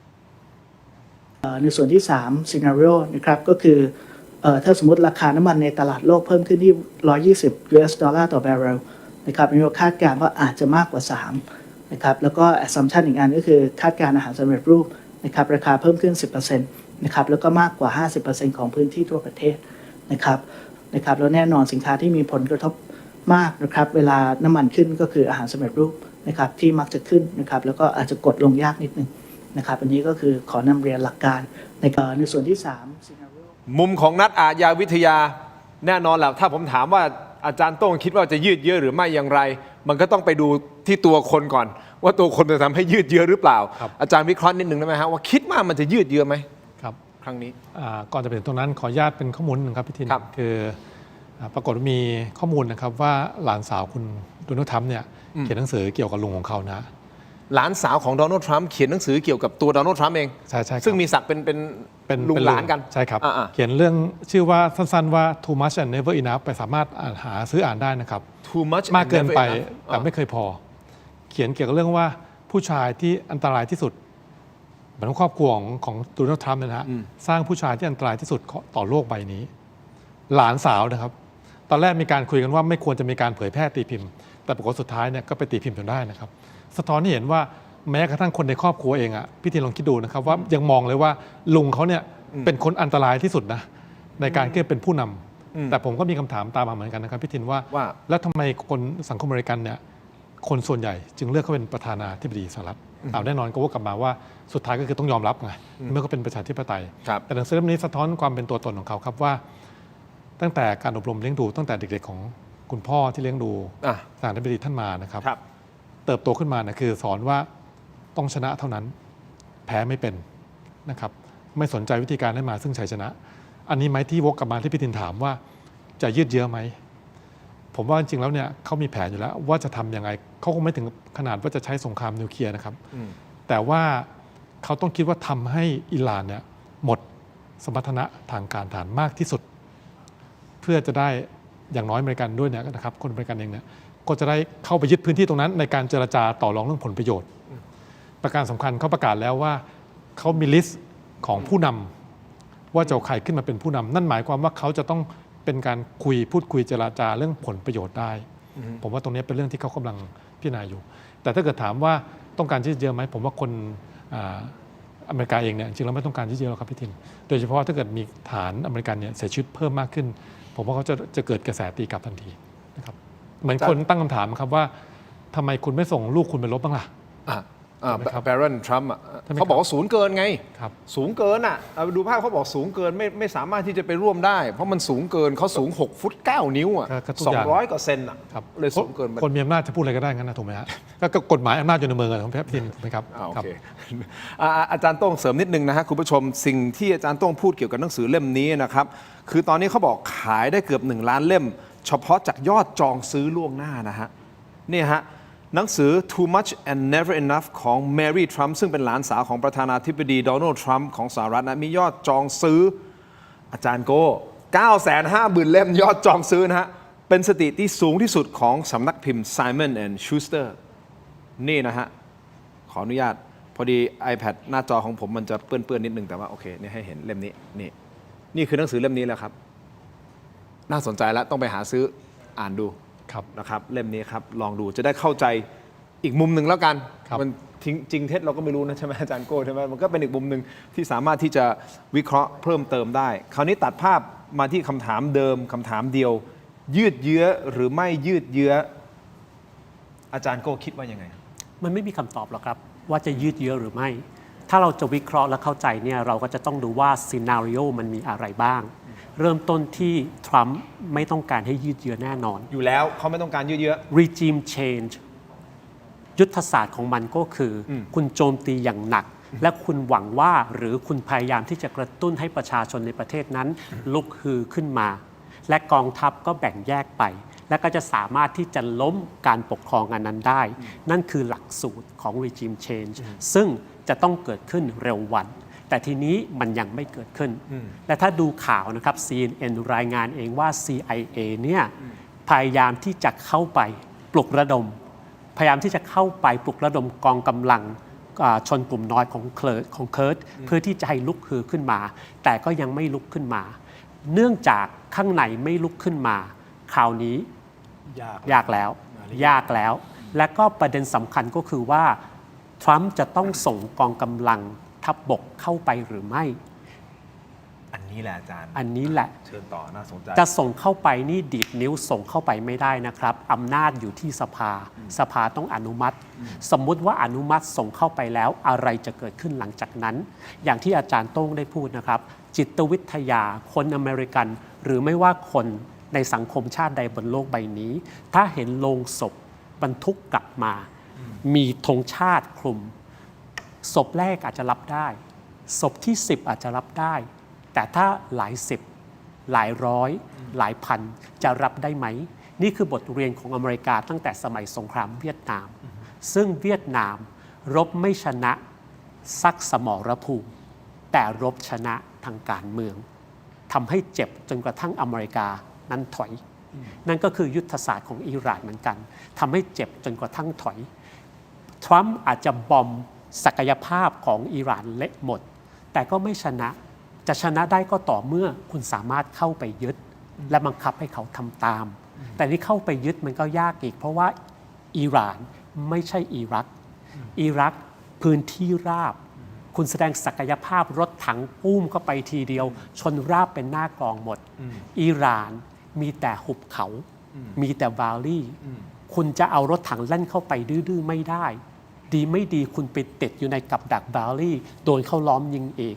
และซัพพลายไลน์ของคุณก็ไม่ secure เพราะว่าอิหร่านยังไงก็สามารถที่จะยิง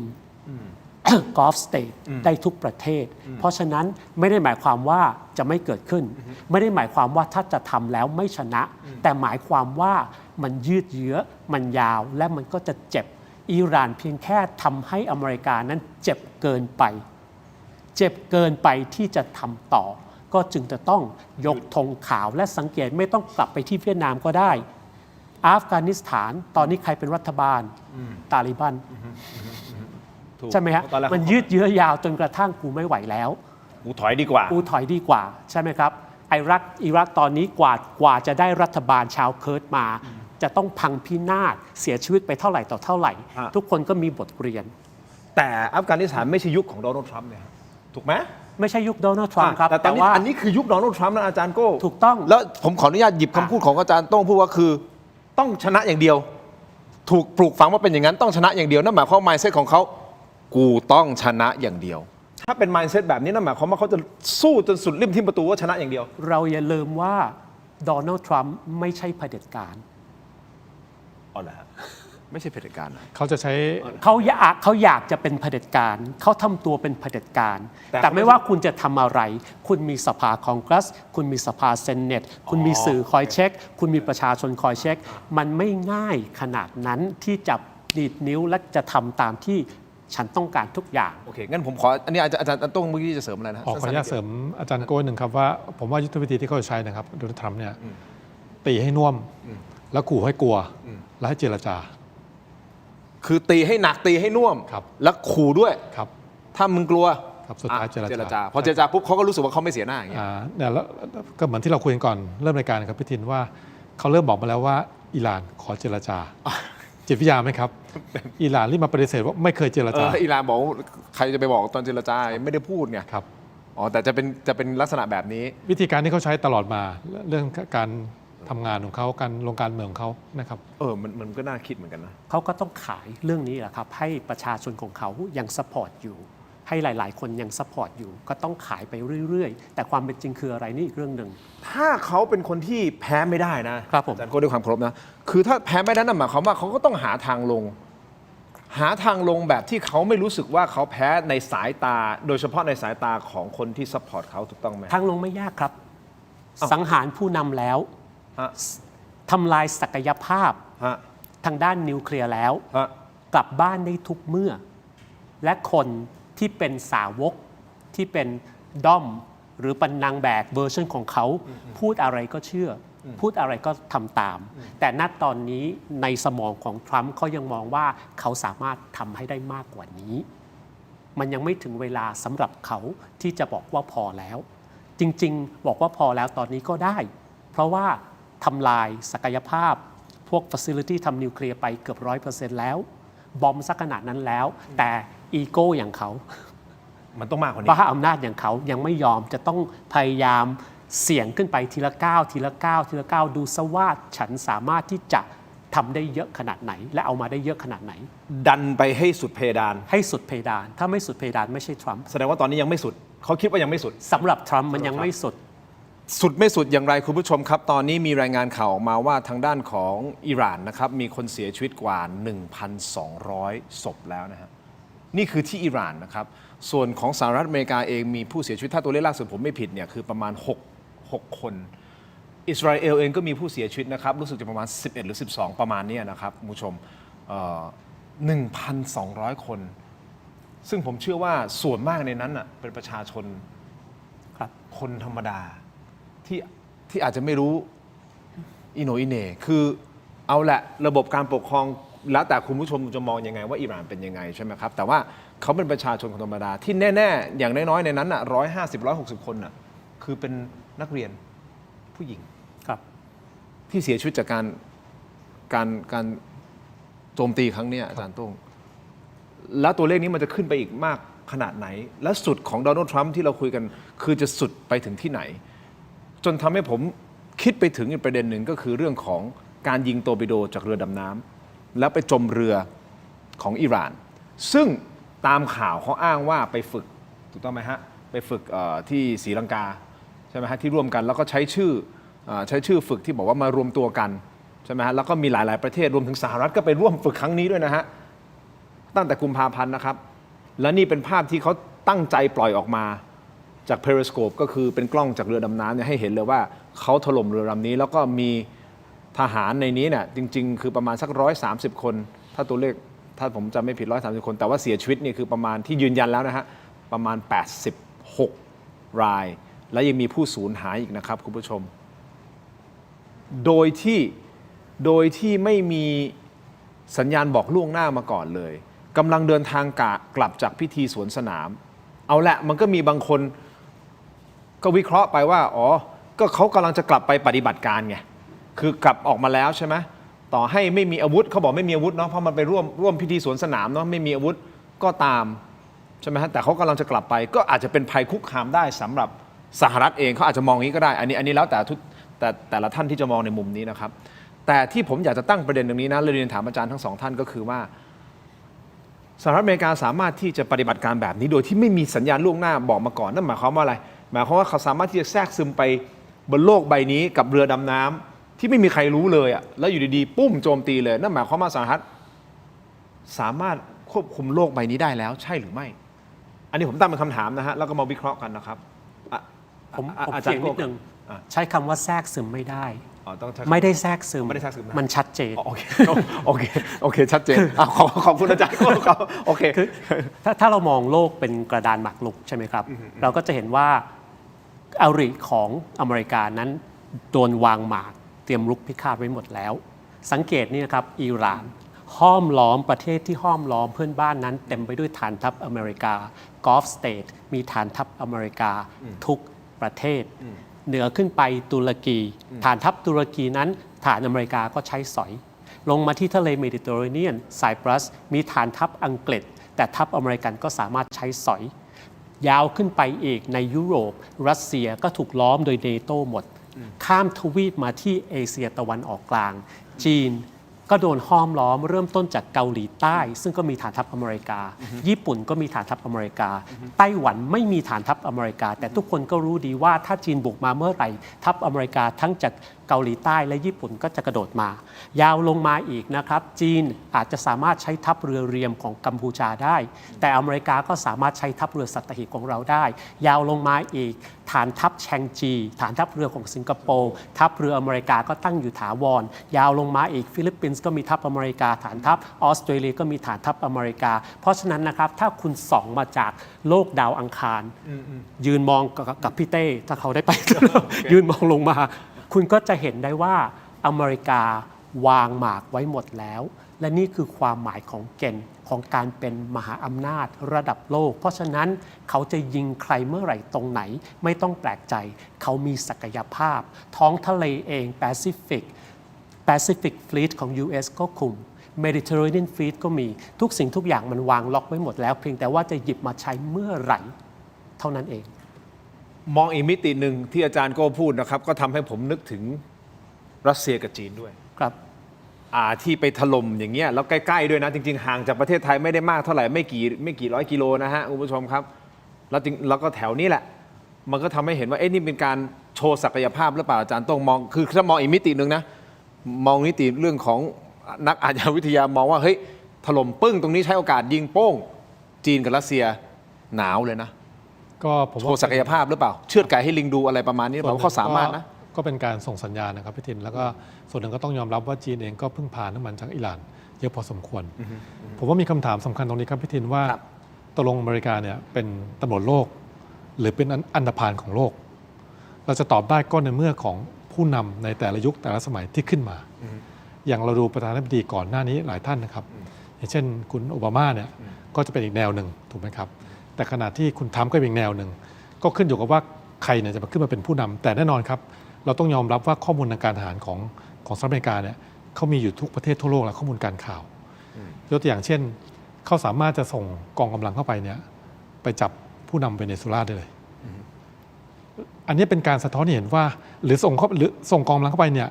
ไปทำลายขณะที่ผู้นำอิหร่านกำลังประชุมมันอยู่สะท้อนให้เห็นว่าเขาเนี่ยสามารถจะปฏิบัติการแบบนี้ได้แต่ในมุมหนึ่งคือ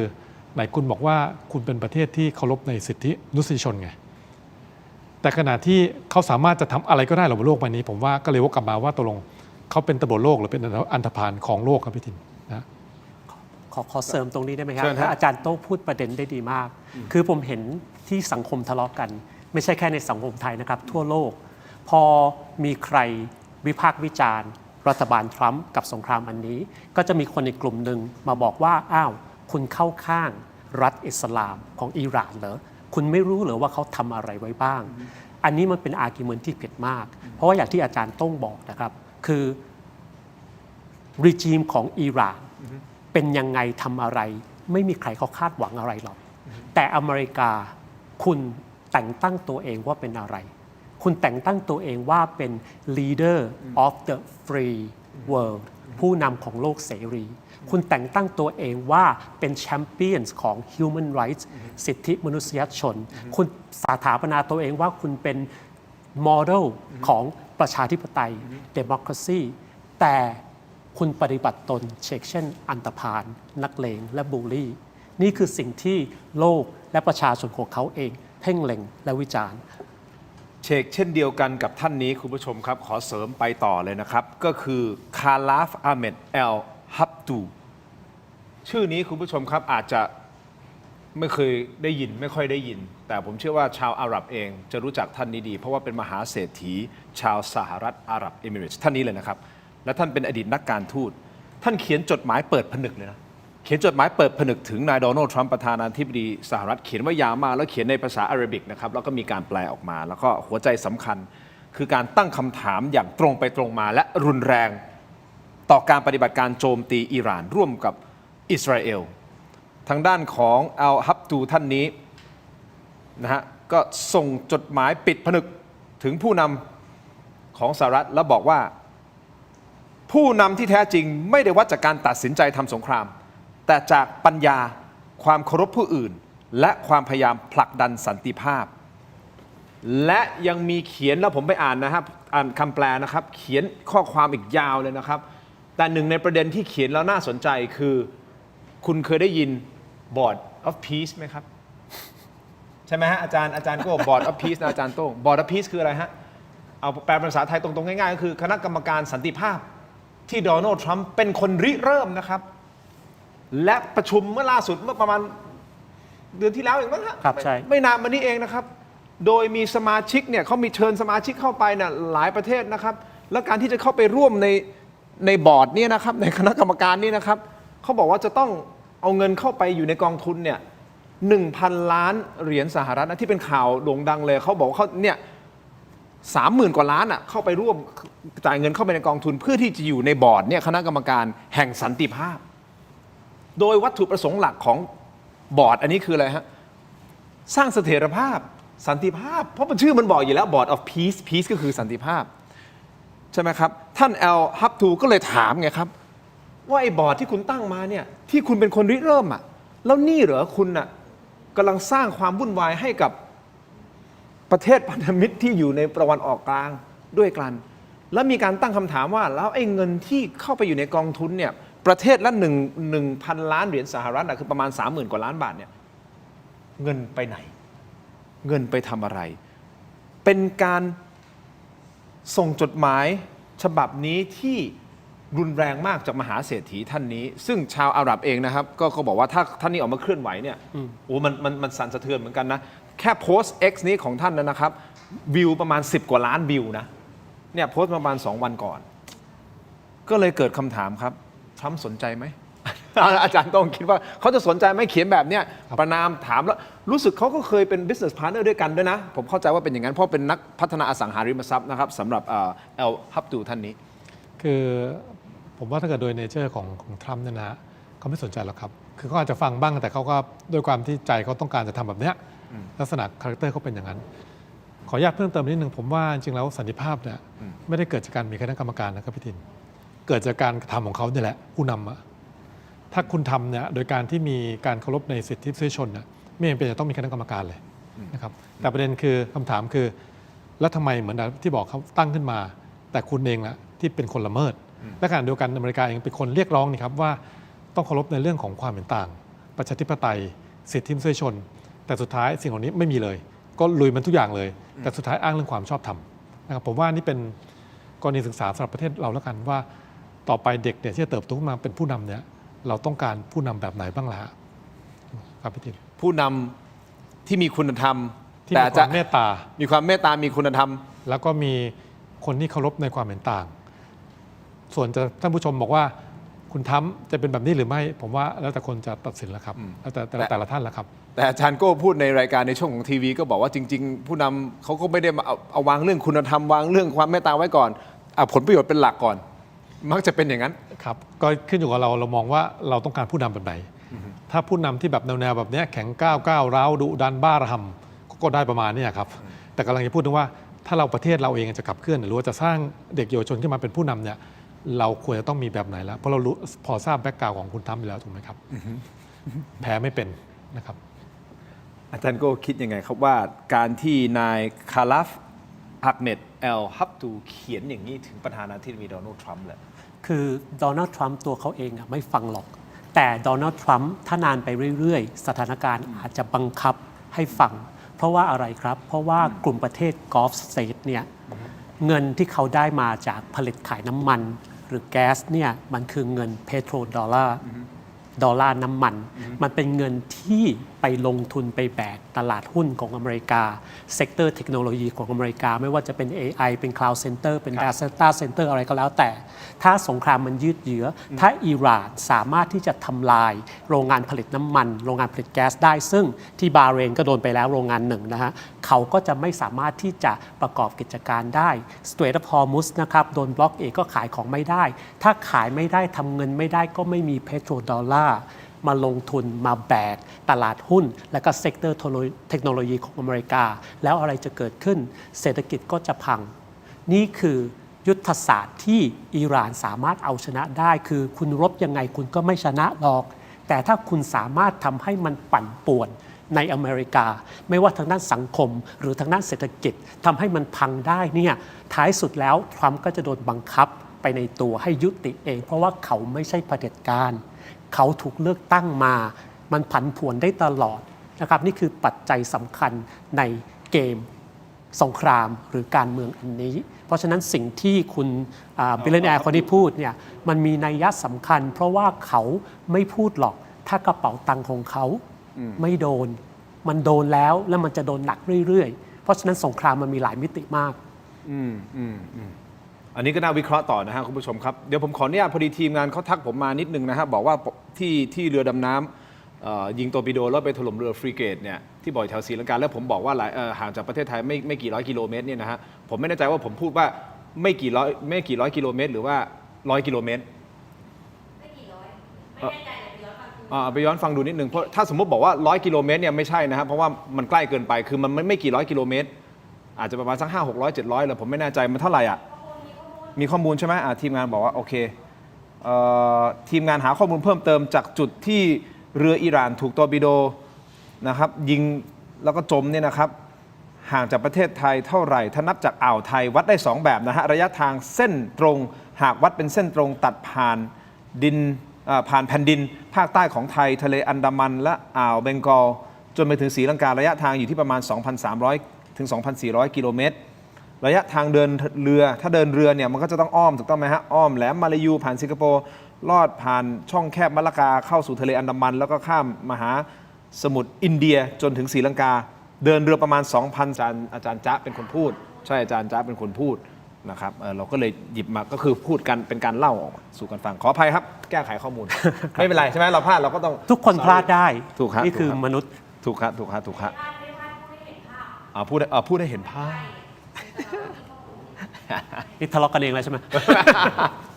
ไม่ครับจริงๆถ้าไม่มีทีมงานผมทำรายการนี้ไม่ได้จริงๆทีมงานผมน่ารักที่สุดเลยผมเก่งต้องทุกคนเลยจริงๆฮะทั้งเบื้องหลังทุกคนเลยทั้งช่างภาพทั้งคนที่อยู่ห้องคอนโทรลซึ่งเตรียมงานน้องๆทีมงานทุกท่านจริงๆฮะต้อง appreciate ใช่ไหมฮะเราเป็นแค่ตัวแทนข้างหน้าใช่ไหมอาจารย์ต้องผมพูดเสมอเราเป็นแค่ตัวแทนที่สะท้อนถึงการทำงานของทีมงานข้างหลังแล้วยิ่งผมทำได้ดีเท่าไหร่นั่นหมายความว่าข้างหลังผมแข็งแรงมากที่จะให้ผมทำสิ่งที่คุณพูดมานี้คุณจะไม่มีวันได้ยินโดนัลด์ทรัมป์พูดจบไหมมันอย่างนั้นเลยใช่ไหมโอเคครับเข้าใจครับอาจารย์ตุ้งแบกกับผมได้ อย่างนี้นะครับอันนี้ถ้าติดตามรายการนะติดตามรายการผมไม่เถียง5 ปีเนี่ยจะรู้ตลอดระยะเวลา5 ปีผมพูดสำนี้เสมออยู่แล้วว่าทีมงานของผมฮะผมพูดว่าไม่กี่ร้อยโอเคขอบคุณที่แก้ผมนะครับผมมาดูนิดหนึ่งฮะ10 ล้านวิวจริงๆมัน10 กว่าล้านวิวแล้วนะ 10.5 นะสำหรับที่เป็นX ของท่านEl Habtu นี่คือ Official ของเขาเขียนเป็นภาษาอาหรับิกนะฮะนี่ครับที่เขาเขียนถึงประธานาธิบดีโดนัลด์ทรัมป์ด้วยนะฮะเพราะเขาแท็กเลยเขาแท็กเนี่ยฮะ at President of the United States ใช่ไหมฮะแล้วก็ at real Donald Trump ซึ่งเป็น account ของ Donald Trump อยู่แล้วเนี่ยประมาณ10 จุดกว่า 10.5 ล้านวิวเนี่ยฮะนี่ตรงนี้นี่นะครับรุนแรงส่งตรงแต่ถามว่าทรัมป์สนใจหรือไม่รู้ครับแต่ที่แน่ๆคุณผู้ชมขออนุญาตพาอาจารย์ทั้ง2 ท่านรวมถึงคุณผู้ชมไปต่อข้างหน้ากับผมครับโอเคมีคลิปหนึ่งที่อาจารย์โก้บอกว่าคลิปนาวิกโยธินที่แขนหักใช่ไหมครับมันจะมีอีกมุมหนึ่งที่เป็นผู้หญิงคนหนึ่งถ่ายไปแล้วจะไปเห็น ผู้ที่เป็นสมาชิกวุฒิสภาต่างๆ นั่งหันหลังหมายถึงว่าเขานั่นหันหน้าไปทางเวทีแหละแต่เขาไอเหตุการณ์มันเกิดขึ้นข้างหลังแล้วเขาไม่หันมาดูเลย no สน no care โนสนโนแคร์พอดีเราได้คลิปนี้มาแล้วลองเปิดดูครับ Stand up for America! Out! No one wants to fight for Israel! His hand! Oh my God! Oh my God! Sir, thank you for your service. The senator broke his hand! The senator broke his hand!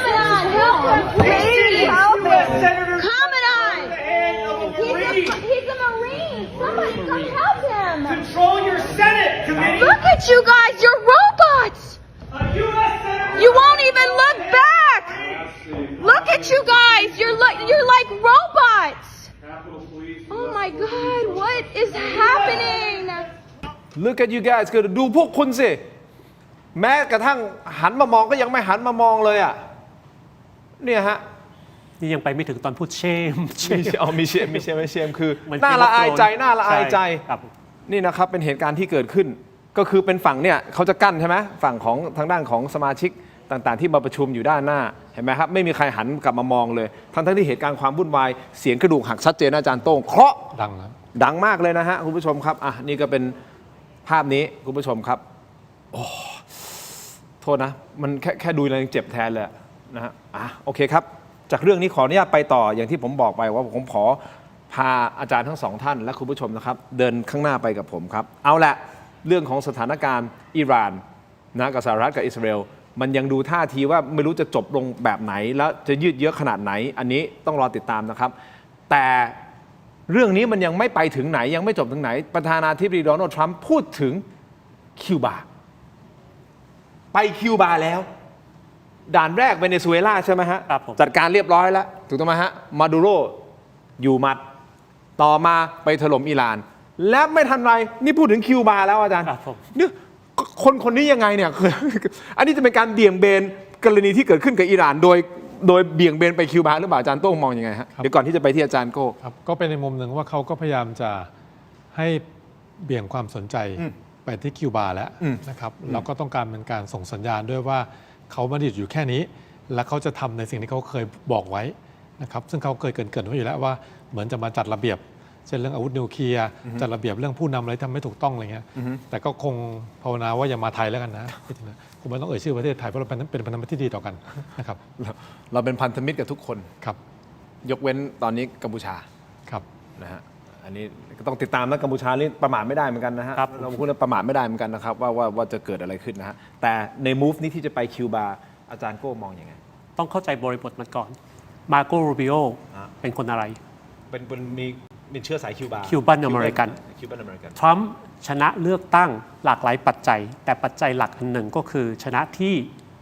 ฟลอริดาสวิงสเตทซึ่งฟลอริดาคนโหวตเตอร์ที่เป็นคิวบันอเมริกันจำไม่ได้เปอร์เซ็นต์เท่าไหร่นะครับแต่เยอะมากเอางี้แล้วกันเขาชนะเพราะว่าโหวตเตอร์คิวบันอเมริกันซึ่งในฟลอริดาเองโหวตเตอร์คิวบันอเมริกันโหวตให้ทรัมป์มากกว่าผู้ชายผิวสีขาวซะอีกทั้งหมดนี้มันหมายความว่าอะไรทรัมป์แคมเปญมาตั้งแต่ไหนแต่ไรแล้วว่าจะปลดแอกคิวบาจะเอาคิวบามาเพราะฉะนั้นคิวบานี่อยู่ใน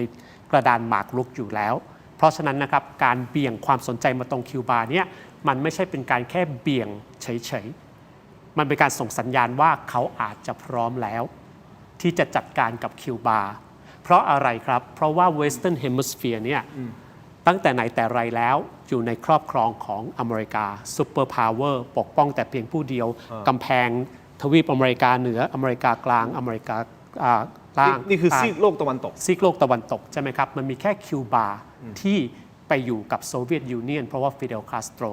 และในช่วงยุคสงครามเย็นในอเมริกากลางกับใต้ก็มีสงครามกลางเมืองมากมายระหว่างคอมมิวนิสต์กับดิกเตเตอร์ชิพบ้างบางฝั่งก็ชนะบ้างบางฝั่งก็แพ้จนกระทั่งมาเหลือเวเนซุเอลากับคิวบาเวเนซุเอลาก็จัดการเด็ดหัวไปแล้วนะครับถ้าใครอยากรู้เบื้องหลังเล่าต่อได้แต่คงไม่มีเวลาเด็ดหัวไปแล้วตอนนี้เหลือใครเหลือแค่ คิวบาซึ่งณตอนนี้ก็กำลังจะอดตายอยู่แล้ว เพราะว่าตอนเวเนซุเอลายังอยู่นะครับน้ำมันมาจากเวเนซุเอลาทั้งนั้นน้ำมันมาทั้งนั้นตอนนี้ไม่มีใครส่งน้ำมันให้แล้ว เวเนซุเอลาส่งน้ำมันไปคิวบา exactly เพราะว่ามีอยู่แค่ 2 ประเทศที่เป็นมิตรกันนะทั้งทวีป ตอนนี้ไม่มีแล้วแต่ก่อนคิวบาก็ต้องอาศัยโซเวียตยูเนียนไม่มีโซเวียตยูเนียนก็ลำบากลำบนจนกระทั่งมาหาเพื่อนเวเนซุเอลาได้ส่งน้ำมันส่งแก๊สอยู่มาได้นะตอนนี้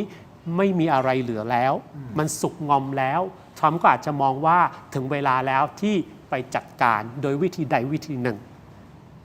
ในระยะเวลาอาจจะเดือนหน้า6 เดือนหน้าปีนึงข้างหน้าอันนี้ไม่ทราบแล้วแต่ยุทธศาสตร์ของเขา โดนัลด์ทรัมป์มีเป็นหุ่นเชิดหรือเปล่าฮะอาจารย์ต้องถ้ามองลึกๆคือตัวเขาเองคนเดียวล้วนๆเลยเหรอครับผมว่ามันต้องเป็นองคาพยพที่แบบว่าคอยยุยงนึกออกมาส่วนมากมันจะเป็นอย่างนั้นนะผู้นำแล้วสุดท้ายก็คือฟังที่ปรึกษาคนนู้นฟังที่ปรึกษาคนนี้ว่าไปเอาลุยเอาดันไปเอาลุย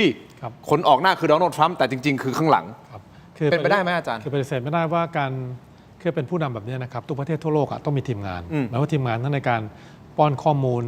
ทั้งในเชิงมิติของเศรษฐกิจความมั่นคงการหาอะไรพวกนี้นะครับความพร้อมทุกอย่างแต่สุดท้ายเนี่ยคนตัดสินใจคือผู้นำเช่นปฏิเสธไม่ได้ว่าคุณทำเองเนี่ยเลือกที่จะไปเส้นทางแบบนี้โดนัลด์ทรัมป์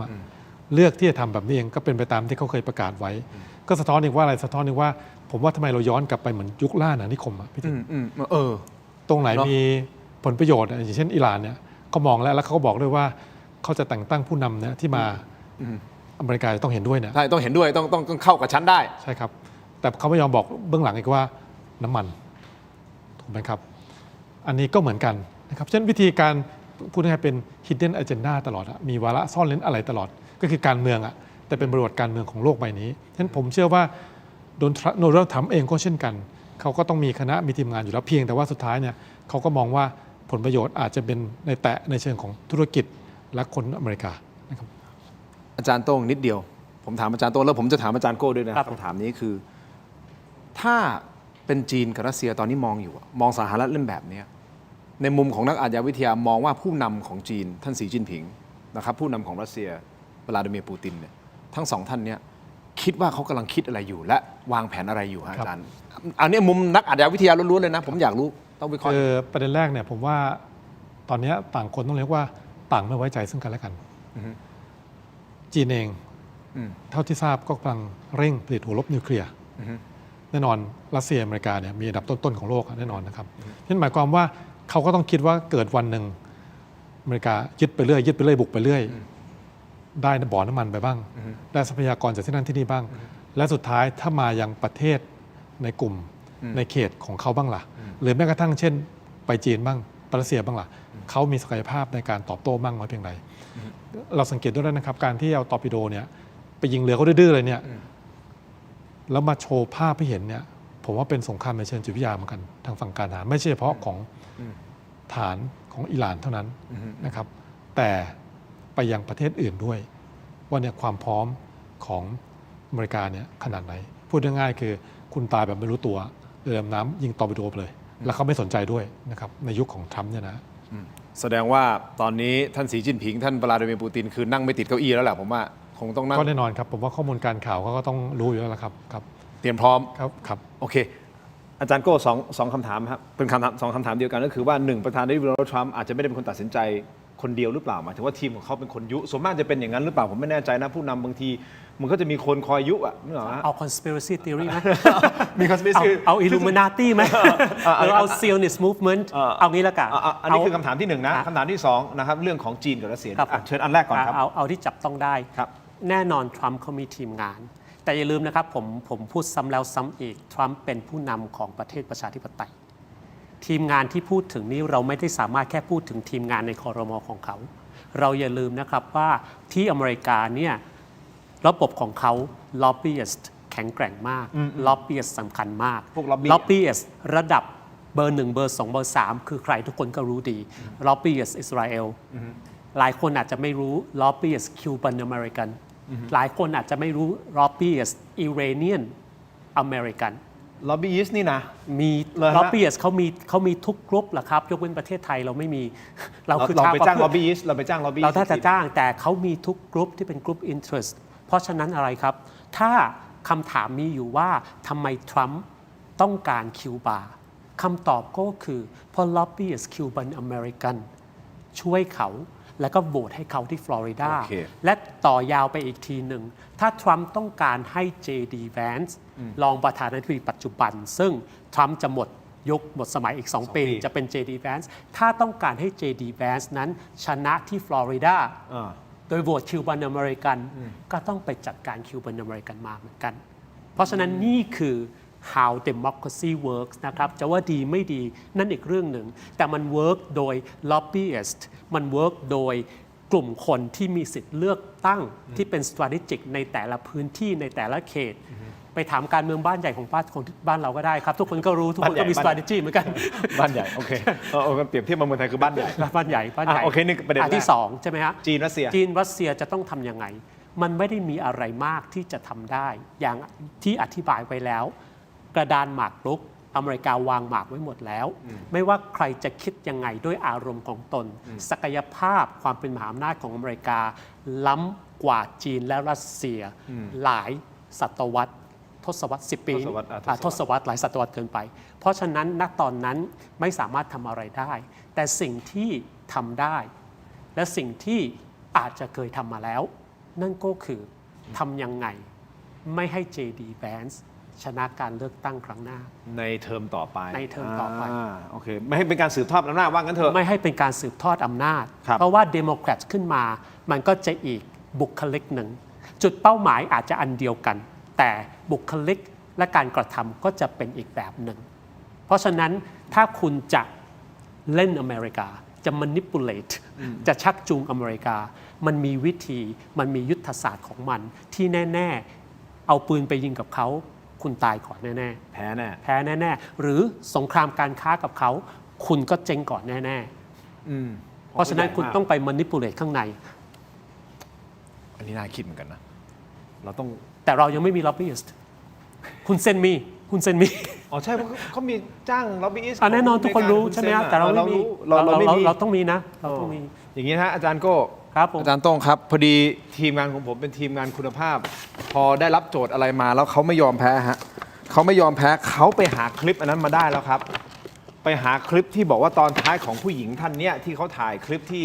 อดีตนาวิกโยธินแขนหักครับช่วงที่อาจารย์โก้บอกว่าถ้าเราดูไปเรื่อยๆมันจะมีการบอกว่า shame on you เรามีนะฮะแต่ก่อนที่จะไปดูคลิปนั้นนี่คือทีมงานผมพูดทีมงานไม่เอาแน่นอนทีมผมไม่ยอมแพ้เนี่ย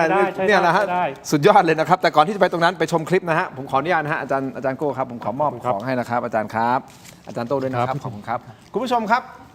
ขอขอบคุณนะครับเป็นอมซิงค์พลัสผลิตภัณฑ์ไมบาซินจาก Greater Pharma นะครับมี3สูตรที่มีคุณประโยชน์จากวิตามินหลากหลายชนิดครับเม็ดอมซิงค์พลัสวิตามินซีและโคคิวเทนกลิ่นองุ่นมะนาวเม็ดอมซิงค์พลัสลูทีและบิลเบอรี่กลิ่นแบล็คเคอร์เรนต์เม็ดอมซิงค์พลัสเบต้ากลูแคนกลิ่นสตรอเบอรี่นะครับซิงค์มีส่วนช่วยในการทำหน้าที่ของระบบภูมิคุ้มกันและกระบวนการต่อต้านอนุมูลอิสระนะครับถ้าเจ็บคอไอหรืออยากเสริมภูมิคุ้มกันครับเลือกไมบาซินจาก Greater Pharma หาซื้อได้ที่ร้านสะดวกซื้อซุปเปอร์มาร์เก็ตและร้านขายยาทั่วประเทศไมบาซินจาก Greater Pharma ก้าวสู่60 ปีอย่างมั่นคงและยั่งยืนนะครับขอบคุณมากๆเลยครับไมบาซินที่อยู่เคียงข้างถกไม่เถียงนะครับและมอบต่อเลยนะครับอันนี้เป็นยาดมสมุนไพรตามเบอร์ทองนะครับจากอ้วยอันโอสถนะฮะคุณผู้ชมของดีเลยนะครับอาจารย์ฮะแต่วันนี้ขอแนะนำครับยาน้ำแก้ร้อนในเขากุยนะครับจากอ้วยอันโอสถนะครับบรรเทาไข้ตัวร้อนทานได้ทั้งเด็กและผู้ใหญ่นะครับมีจำหน่ายตามร้านขายยาทั่วประเทศเลยนะครับอ่านคำเตือนในฉลากและเอกสารกำกับผลิตภัณฑ์ก่อนใช้นี่คือยาน้ำแก้ร้อนในเขากุยจากอ้วยอันโอสถนะครับขอบคุณมากๆเลยนะครับอ้วยอันโอสถที่อยู่เคียงข้างถกไม่เถียงมาโดยตลอดเลยนะครับอ้วยอันโอสถครับขอบคุณมากๆเลยนะครับเอาละไปต่อกันที่ยาธาตุน้ำขาวครับยาธาตุน้ำขาว49 บาทฝาสีฟ้าตราหารคู่มาตรฐานสากลนะครับคุณผู้ชมครับหาซื้อง่ายตามร้านขายยาแผนปัจจุบันทั่วไปราคาเพียง49 บาทเข้าถึงง่ายจาก HK Pharmaceutical นะครับยาธาตุน้ำขาวนะครับแก้ท้องอืดท้องเฟ้อรักษาลำไส้อักเสบนะครับฆ่าเชื้อโรคในลำไส้ยาธาตุน้ำขาว49 บาทฝาสีฟ้าตราหารคู่นะครับขออนุญาตมอบให้อาจารย์ทั้ง2ท่านนะครับท่านละ2ขวดนะอาจารย์ครับขอบคุณมากครับอาจารย์ครับต่อกันที่แอปครับอันนี้ผมขอแนะนำเลยนะฮะใครที่กำลังมองหาบ้านหรือคอนโดนะครับแนะนำแอปบ้านๆ by Jam นะครับซึ่งเป็นแอปค้นหาอสังหาจากเครือ Jmart Group นะครับมีทรัพย์ให้เลือกกว่า 5,000 รายการเลยนะครับ บ้านคอนโดทำเลดีลดสูงสุดถึง 15% เลยนะฮะใช้ง่ายครับค้นหาตามงบและทำเลได้ทันทีและนัดดูซับผ่านแอปได้ฟรีเลยนะครับใครที่กำลังหาบ้านดีทำเลโดนราคาถูกโหลดแอปบ้านๆโหลดแอปบ้านๆติดเครื่องไว้ได้เลยนะครับดูรายละเอียดเพิ่มเติมได้ที่ Facebook ถกไม่เถียง Facebook ถกไม่เถียงรวมถึง Facebook และ YouTube Tero Digital Facebook และ YouTube Tero Digital นะครับแอปบ้านๆนะครับจากเครือ J-Mart Group นะฮะขอบคุณมากๆเลยนะครับอาจารย์ทานกาแฟไหมครับทานครับอันนี้ได้ทั้งยาดมยาอมไปยาท่าน้ำขาวไปกาแฟหน่อยไหมฮะอาจารย์ของดีฮะอันนี้ผมขอถ้าคุณมี Rolex มาสปอนเซอร์คุณจะแจก ถ้า Rolex คือแจก Rolex เดี๋ยวเรียนเชิญอาจารย์มาวันนั้นนะฮะหวังว่าคงมีนะครับเติมความเข้มกันหน่อยครับเติมความเข้มเต็มรสกาแฟด้วยกาแฟบัดดี้ดีนเอ็กซ์ตร้าเบลนด์นะครับกาแฟดำคั่วสุดเข้มสูตรเข้มข้นที่หอมอร่อยเข้มสะใจนะครับชงดำก็อร่อยเติมนมก็อร่อยลงตัวทดลองบัดดี้ดีนเอ็กซ์ตร้าเบลนด์หอมเข้มขมไม่เปรี้ยวนะครับในราคาคุ้มค่าเพียง129 บาทได้มากถึง165 กรัมนะครับสุดคุ้มขนาดนี้ลองได้แล้ววันนี้ที่ 7-Eleven ทั่วประเทศนะครับบัดดี้ดีนอร่อยเข้มไม่เปรี้ยวเต็มรสกาแฟนะครับขอบคุณมากๆเลยครับต่อกันที่ BrainTech Tri Screen ฮะคุณผู้ชมทุกท่านที่คอมเมนต์เข้ามาเนี่ยอาจารย์โก้อาจารย์โต้งอ่านเห็นหมดนะครับรวมถึงผมด้วยนะครับเพราะนี่คือจอเสริมสุดล้ำ BrainTech Tri Screen นะครับเป็นจอเสริมสุดล้ำที่สามารถทำงานพร้อมกันทั้งถึง4หน้าจอในเวลาเดียวกันด้วยความคมชัดระดับ Full HD นะครับและการเชื่อมต่อที่ง่ายสุดๆครับเพียงเสียบสาย USB Type C ก็พร้อมใช้งานได้ทันทีครับน้ำหนักเบาด้วยพกพาสะดวกนะครับกดเข้าไปที่หน้า Facebook Tero Digital ใน Facebook นะฮะอย่าพลาดครับตอนสั่งซื้อให้ใส่โค้ดด้วยนะฮะโค้ด Let's Play AI Let's Play AI รับส่วนลดทันที 2,000 บาทเลยนะครับขอบคุณมากๆนะครับคุณผู้ชมรอนิดนึงฮะรอนิดนึงนิดเดียวฮะเดี๋ยวจะกลับมาพูดคุยกันต่อกับอาจารย์สั้นๆนะคุณผู้ชมนิดเดียวครับชนแฮนด์ครีมไปที่ Lazada นะฮะ TikTok Shopee นะฮะ Facebook พิมพ์คำว่า CHOL ครีมทามือคุณจะพบกับครีมทามือน้ำมันหอมระเหยนะครับเป็นครีมทามือสูตรน้ำมันหอมระเหยแท้ครับไม่มีน้ำหอมสังเคราะห์นะฮะอันนี้มาจากธรรมชาติล้วนๆครับมือพังซ่อมได้นะครับใครที่อยู่ในสายอโรมานะครับก็เข้าใจดีอยู่แล้วนะครับว่าน้ำมันหอมระเหยแท้เนี่ยมันมีคุณสมบัตินะฮะในด้านการบำบัดต่างๆนะครับอันนี้เราเอามาใส่ในครีมทามือนะครับนะเป็นครีมทามือที่ไม่เหนียวเหนอะหนะนะครับซึมไวด้วยนะครับแล้วทำให้ฟื้นฟูนะเป็นสายฟื้นฟูสูตรธรรมชาตินะครับผมขายนี่มาหลายปีแล้วนะครับในศูนย์การค้าชั้นนำของไทยไม่ว่าจะเป็นไอคอนสยามเซ็นทรัลเวิลด์นะครับเอ็มคอร์เทียคิงพาวเวอร์ด้วยนะครับขายให้ชาวต่างชาติเป็นหลักเรามี SKU มากกว่า50 SKU นะฮะนี่เป็น1ใน50เท่านั้นนะครับแล้วเป็นเลยที่เข้าใจง่ายนะราคาคุ้มค่าแน่นอนฮะเข้าไปดูครับเพียงว่า CHOL ครีมทามือนะครับผู้หญิงชอบใช้ทามือผู้ชายก็ทาได้นะครับลองดูนะครับเปิดใจลองดูชนอโรมาทิกนะครับขอบคุณมากๆเลยนะครับเอาล่ะครับขอบคุณที่คอมเมนต์เข้ามาบอกโฆษณาช่ำๆของครับเราอยู่ได้เพราะว่าผู้ใหญ่ใจดีสนับสนุนเรานะครับเอาล่ะไปดูคลิปที่ทีมงานของผมไม่ยอมแพ้ครับอาจารย์โก้ทีมงานของผมนี่สุดยอดนะฮะพอบอกว่า shame on you เรามีใช่ไหมฮะไปดูครับ And you're not even looking back, any of you 4-star generals. Oh my God, what is happening right now? Eyes front, robots. Shame. Shame. Oh my God, you guys. What did I just see? I'm getting out of here. That's fine. Everybody sit down, please. Oh my God, what is happening? Okay, good. No, it's not. Oh my God. นี่ฮะสะเทือนใจเขาเหมือนกันนะ shame นะคือน่าละอายใจแต่เวลาเราจะพูดก็จะบอก shame on you เนี่ย shame ความหมายเดียวกันเลยถูกต้องแต่รุนแรงหมายถึงว่ามันสะท้อนถึงความรู้สึกของคนคนนี้มากเลยนะว่าท่านสมาชิกวุฒิสภาไม่มีใครสนใจไม่มีใครแม้แต่จะหันกลับมามองเลยอันนี้คือสิ่งที่มันเกิดขึ้นในสหรัฐอเมริกานะครับแน่นอนฮะเรารับชมข่าวสารบางทีสื่อของเขาก็จะมีหลากหลายเนาะครับผมใช่ไหมฮะว่าเขาจะสื่ออะไรออกมาแต่ในโลกปัจจุบันการสื่อสารมันง่ายมากใช่ไหมครับใครก็สามารถที่จะโพสต์แล้วก็ส่งออกมาแล้วก็ดูจากสถานการณ์ตรงนี้แล้วก็คุณผู้ชมก็ลองวิเคราะห์เอาว่ามันเกิดอะไรขึ้นนะครับแต่ขณะที่พวกเรากำลังวุ่นวายอยู่นะอาจารย์โก้อาจารย์โต้งขณะที่ทุกคนกำลังวุ่นวายที่ตะวันออกกลางฮะคนนี้ชิลที่สุดแล้วครับชิลอยู่ที่เกาหลีเหนือครับผู้นำคิมจองอึนทดสอบขีปนาวุธทางทะเลฮะอ้าวยังไงฮะคุณผู้ชมอันนี้ข้อมูลเพิ่งเข้ามานะคุณผู้ชมครับ นายคิมจองอึนผู้นำสูงสุดของเกาหลีเหนือได้ลงพื้นที่ไปควบคุมและสังเกตการทดสอบยิงขีปนาวุธจากเรือพิฆาตของกองทัพเรือเกาหลีเหนือด้วยตนเองเลยนะฮะโดยในการทดสอบครั้งนี้นายคิมจองอึนได้กล่าวแสดงความพึงพอใจเป็นอย่างมากต่อความคืบหน้าของการพัฒนากองทัพเรือโดยเฉพาะในเรื่องของการเสริมกำลังอาวุธนิวเคลียร์พร้อมทั้งประกาศกล้าว่ากองทัพเกาหลีเหนือจะมีขีดความสามารถในการโจมตีที่ทรงพลังมากยิ่งขึ้นเพื่อรับมือกับภัยคุกคามนะครับนี่ฮะในขณะที่มหาอำนาจอย่างสหรัฐกำลังหัวหมุนอยู่นะฮะและทุ่มสรรพกำลังเต็มที่กับศึกอิหร่านและคิมจองอึนออกมาแบบนี้โชว์แบบนี้เอาแบบตรงๆอาจารย์โต้งก่อนฮะนักอาชญาวิทยามองท่าทีของนายคิมจองอึนแบบนี้อย่างไรฮะครับก็อย่างที่เราทราบมันดีครับว่าเกาหลีเหนือก็เป็นหนึ่งในประเทศที่อเมริกาเองก็รู้อยู่ว่าเป็นเป้าหมายเพราะฉะนั้นก็เป็นการส่งสัญญาณเหมือนกันว่าเขาก็พร้อมจะต่อสู้นะครับถ้าเกิดมีการมาบุกเกาหลีเหนือครับเอาตรงๆนี้แล้วกันนะครับพี่เด่นโชว์ครับแต่ส่วนสมรรถนะจะสู้กันได้มากน้อยอะไรก็ไม่ต้องพูดนะครับผมว่าประเด็นนี่ภาพที่เขาท่านคิมจองอึนลงไปกำกับด้วยดูแลตัวเองเลยนะฮะเนี่ยผมว่าแต่ละคนที่อยู่ข้างๆเขาก็จะหนาวๆอยู่นะฮะว่าห้ามทำอะไรพลาดนะฮะเมื่อกี้นี่บัญชาการเองอย่าไม่นะพวกคุณสู้ไปแต่ผมสามารถครับสู้กับคุณได้นะประมาณนี้อาจารย์มันก็เป็น political communication ในการหนึ่ง การสื่อสารทางการเมืองคือทรัมป์ก็ขู่ไปแต่ใช่ว่าทรัมป์จะขู่เป็นคนเดียวคนอื่นเขาก็ขู่ได้ที่เกาหลีเหนือขู่เนี่ยไม่ได้หมายความว่าเขาจะส่งทัพเรือมาที่อ่าวเปอร์เซียเขาไม่ทำหรอกแต่ที่เขาขู่นั้นทุกคนก็รู้ดีก็คือว่าเรามีศักยภาพพอที่จะยิงเข้าไปในเกาหลีใต้ยิงเข้าไปในญี่ปุ่นพันธมิตรของคุณทั้งนั้นฐานทัพของคุณทั้งนั้นและถ้าเราทำแบบนั้นคุณโดนัลด์ทรัมป์คุณมีศักยภาพพอหรือเปล่าประชาชนจะสนับสนุนคุณหรือเปล่าถ้าหากคุณจะต้องในขณะที่รบกับอิหร่านอยู่จะต้องส่งกองกำลังมาทะเลจีนใต้ด้วยมันก็เป็นการส่งสารกลับไปเธอขู่ได้ฉันก็ขู่ได้แต่มันก็เป็นเพียงแค่การขู่ของทั้งสองฝั่งแล้วอาจารย์นิดเดียวสั้นๆอาจารย์คิดว่ามีโอกาสไหมที่ท่านผู้นำคิมจองอึนจะโดนเหมือนที่อิหร่านโดนไม่มีโอกาสที่เวเนซุเอลาโดนหัวเด็ดเท้าขาดก็ไม่มีโอกาสเพราะว่าอะไรครับเรียนรู้จากประวัติศาสตร์สิครับสงครามเกาหลี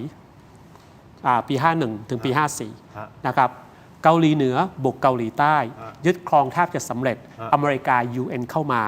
ดักลัสไม่ใช่ดิแมคคาร์เตอร์แล้วเข้ามาแล้วก็ตีเกาหลีเหนือกลับไป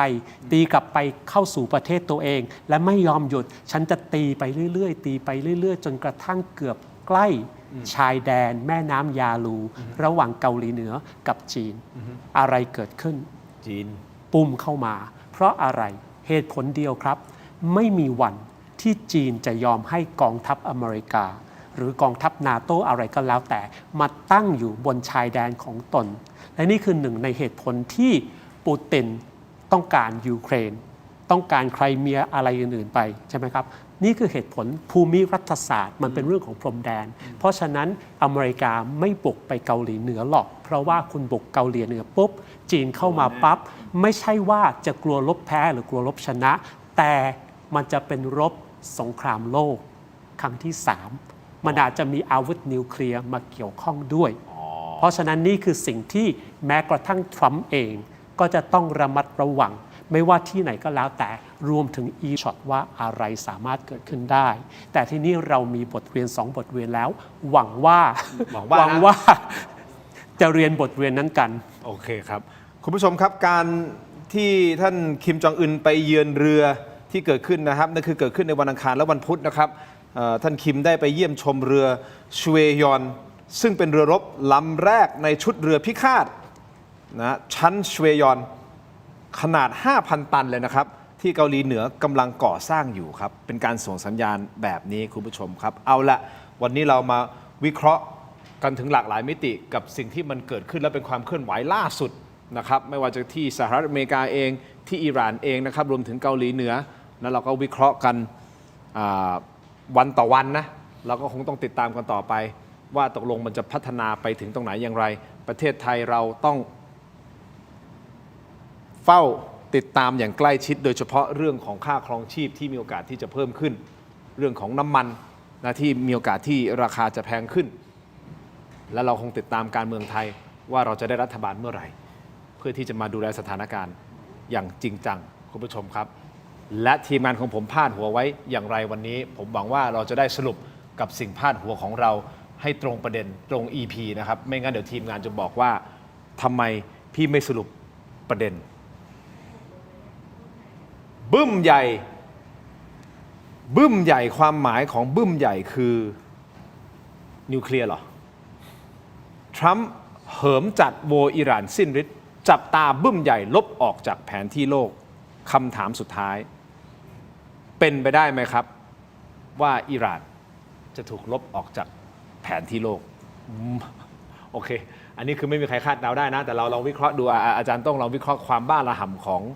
ประธานาธิบดีโดนัลด์ทรัมป์กับทีมงานของเขาหน่อยเป็นไปได้ไหมคืออย่างที่คุยกันตั้งแต่ช่วงแรกนะครับว่าเขาก็จะใช้วิธีการเหมือนที่เขาทำมาโดยลักษณะบุคลิกภาพของเขานะครับคือจัดการก่อนลุยก่อนนะครับแต่ถึงจุดหนึ่งเนี่ยถึงขั้นแตกหักเนี่ยผมว่าเขาจะประเมินสถานการณ์แล้วเช่นถ้าเกิดถึงขนาดบีบให้ช่องแคบผมรู้สึกไม่มีเรือเดินไปได้เลยเนี่ยน้ำมันขาดแคลนไปทั่วโลกเนี่ยผมว่าอเมริกาเองจะรับกระแสตีกลับและส่งผลกระทบต่อเศรษฐกิจของสหรัฐเองด้วยนะครับประการต่อมาคือสิ่งที่เขาทำไม่แน่คือเขาเล่นสงครามจิตวิทยาซึ่งเหมือนที่ทำอยู่เนี่ยให้เห็นว่าทำนี้1 2 3 4แล้วเพิ่มสเต็ปขึ้นไปนะแล้วกำลังไปถึงคิวบาแล้วแต่อันเนี้ยก็ต้องประเมินสถานการณ์ว่าอิหร่านเองก็ไม่ได้ยอมตอนนี้ก็ไม่ได้ความว่าจะหยุดนะครับพี่ทินถูกไหมฮะเหมือนกับที่อาจารย์โก้บอกเหมือนสงครามเวียดนามเขาก็เรียนรู้จากประวัติศาสตร์เหมือนกันว่าการจะส่งกองกำลังภาคพื้นดินไปเนี่ยแน่นอนเพิ่มการสูญเสียให้กับฐานบริการและก็จะเป็นกระแสตีกลับกับประชาชนของเขาเหมือนกันที่เขารู้สึกว่ามันจะเกิดความสูญเสียเยอะและรับไม่ได้เพราะฉะนั้นถ้าเกิดจะบอกว่าลบไปจากแผนที่โลกผมว่าไม่น่าเป็นอย่างนั้นแต่แน่นอนครับตีให้น่วมก่อนแล้วส่งคนที่ตัวเองเนี่ยสามารถจะคุมได้ไปปกครองนะครับอันนี้น่าคิดอาจารย์โก้มองไงครับผมไม่ชอบทำนายอนาคตนะแต่นี่จะทำนายให้เลยว่าไม่มีทางเป็นไปได้ นี่ขนาดไม่ชอบทำนายอนาคตนะอาจารย์ต้องเข้าใจภูมิรัฐศาสตร์ครับถ้าลบอิหร่านออกจากแผนที่โลกก็จะต้องลบทั้งโลกออกจากแผนที่โลกโอเคเพราะอะไรถ้าคุณไปยึดอิหร่านเนี่ยก้าวต่อไปคุณเข้าสู่เอเชียกลางเทิร์กเมนิสถานอุซเบกิสถานคาซัคสถานซึ่งพวกนี้ส่งน้ำมันส่งแก๊สให้จีนทั้งนั้นใช่ไหมฮะไปทางนี้คุณเข้าพรมแดนตุรกีเหนือตุรกีไปพวกรัสเซียหมดมันอันตรายมากๆหมากรุกนี่คือล้มทั้งกระดานเลยเพราะฉะนั้นไม่มีทางที่จะลบอิหร่านออกจากแผนที่ได้บึ้มใหญ่ไม่น่าจะเกิดเวลาผมพูดถึงบึ้มใหญ่เราตีความว่าเป็นบึ้มใหญ่ที่นิวเคลียร์หรือไม่นิวเคลียร์การทำลายล้างขนาดนั้นน่ะก็บึ้มสิครับแล้วรังสีนิวเคลียร์เนี่ยมันก็จะพัดไปทั่วไปหมดตรงนั้นก็โดนหมดยุโรปตอนใต้ๆก็โดนหมดแล้วคุณจะเอาน้ำมันจากไหนโอเคข้ามอ่าวเปอร์เซียมาก็โดนหมดนี่ฮะการวิเคราะห์ของทั้งสองท่านนี่เป็นอีกหนึ่ง EP นะฮะที่เติมเต็มเหลือเกินนะฮะคุณผู้ชมขอบคุณทุกท่านที่ส่งข้อความเข้ามานะครับแล้วก็มีอีกท่านหนึ่งนะฮะไม่รู้ว่าเป็นหน้าม้าหรือเปล่านะครับบอกว่าทีมงานคุณทินแจ๋วจริงเพิ่มโบนัสหน่อยนะครับอันนี้หน้าม้าป่ะอาจารย์วิเคราะห์หน่อยได้ไหมครับว่าข้อความนี้น่าจะเป็นหน้าม้าของทีมงานน่าจะเป็นหน้าม้าแต่ว่าก็ต้องชมทีมงานนะครับมารายการน้องคนนั้นก็นั่งพิมพ์อยู่พร้อมนั่งพิมพ์อยู่เลยไหมนั่งพิมพ์อยู่ทีมงานของผมสุดยอดแล้วสำหรับผมก็คือ the best และ number one แล้วคุณผู้ชมมาดูโหวตกันหน่อยนะครับคุณผู้ชมคุณคิดว่าการสู้รบของสหรัฐอิสราเอลและอิหร่านจะยืดเยื้อหรือไม่นะครับ 81% บอกว่ายืดเยื้อครับไม่ยืดเยื้ออยู่ที่ 19%อาจจะต้องตีความนิดนึงนะสำหรับผมนะความว่ายืดเยื้อคืออะไรคือทรัมป์ประกาศตั้งแต่วันแรกแล้วบอกว่าไม่เกิน4 สัปดาห์ประมาณนี้ 4-5 สัปดาห์สำหรับผมถ้าเขาทำตามแล้วหยุดได้แค่นั้นคือไม่ยืดเยื้อสำหรับผมนะถ้าเราตีความจากสิ่งที่ประธานาธิบดีโดนัลด์ทรัมป์พูดแต่สำหรับคนทั่วไปเนี่ยแค่1 วัน 2 วันมันก็ไม่ควรจะเกิดขึ้นอยู่แล้วนะฮะมันก็ถือว่ายืดเยื้อแล้วสัปดาห์หนึ่งถูกไหมครับก็ต้องตีความไปขอบคุณทุกท่านที่โหวตเข้ามานะฮะ 6,000 กว่าโหวตขอบคุณมากๆเลยแล้ววันนี้ขอบคุณแขกรับเชิญของทั้ง2ท่านอย่างสูงเลยนะครับอาจารย์โต้งครับอาจารย์โก้ครับขอบคุณมากนะครับทั้งหมดนี้คือถกไม่เถียงครับขอให้ทุกท่านมีความสุขในสุดสัปดาห์นี้นะครับเดินทางปลอดภัยแล้วพบกันใหม่วันจันทร์หน้าถกไม่เถียงลาไปก่อนครับสวัสดีครับ